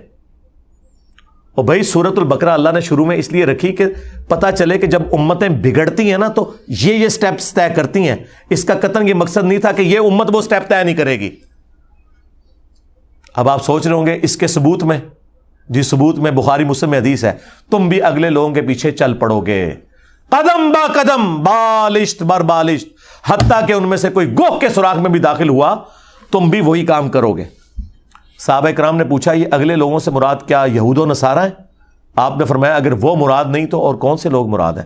تو نبی علیہ السلام ہمیں خود بتا کے گئے ہیں کہ یہود و نصارہ کی تمام خرابیاں من و عن اس امت میں بھی آئیں گی. شکل مختلف ہوگی لیکن انٹینسٹی وہی ہوگی. انہوں نے کہا اللہ کا بیٹا, انہوں نے کہا نور من نور اللہ. دیکھیں, اور وہ کہتے ہیں وچو نکلے ہیں. ہاں پھر وہ ایگزامپل دیتے ہیں, ایسے ہاتھوں کے اشارے بھی کرتے ہیں. اب انہیں کیا پتا کہ قرآن میں تو اللہ تعالی نے فرمایا ہے قریب ہے آسمان پھٹ پڑے, زمین شک ہو جائے اور پہاڑ ریزہ ریزہ ہو جائے, ان دعوا للرحمن ولدا, کہ یہ رحمان کے لیے بیٹا تجویز کرتے ہیں. اگر زمین و آسمان اور پہاڑوں کے احساسات ہوتے تو ان پہ پھٹ پڑتے کہ اتنی بڑی گالی دے رہے ہو اللہ کو. انہوں نے وہ گالی ذرا مہذب انداز میں دے دی, جس طرح میں آؤٹ آف ویڈ لاک لفظ یوز کرتا ہوں. حالانکہ اسے میں اردو میں یا پنجابی میں بولوں تو وہ بڑا سخت لفظ ہے, آؤٹ آف ویڈ لاک, شادی کے بغیر پیدا ہونے والا. تو کام تو یہی کر رہے ہیں کہ یہ الفاظ مختلف استعمال کرتے ہیں, کام انہوں نے وہی ڈالا ہوا ہے, وہی خرابی ان کے اندر موجود ہے. تو نبی علیہ السلام نے فرمایا کہ تمہارے اندر وہی خرابیاں آ جائیں گی. اچھا, وہی ڈاکٹر اشرف آصف جلالی صاحب جو توحید کے نام پر توحید کے خلاف حملہ کرنے کے لیے کانفرنسز کرتے ہیں, توحید کانفرنس کے نام پہ, یہ حدیث ان کی موت ہے بخاری مسلم کی. ان کے پاس کوئی چارہ نہیں تھا, انہوں نے کہا کہ اس سے مراد یہ ہے کہ یہود و نصارہ کا فیشن جو ہے نا میری امت میں آ جائے گا. یعنی اگر وہ پینٹ شرٹ پہنیں گے تو یہ بھی پینٹ شرٹ پہنیں گے, اور سارا ان کا فیشن پینٹ شرٹ میں گھس گیا. انہوں نے جو 76 موبائل مریدوں کے پیسوں کے اٹھائے ہوئے اتنے لمبے لمبے اسمارٹ فون, وہ نہیں آتے. جو دہشت گرد قسم کے پیچھے باڈی گارڈ رکھے ہوئے ہیں, ان کے ہاتھ میں جو اجمیر شریف کی بنی ہوئی کلاشن کوف ہے,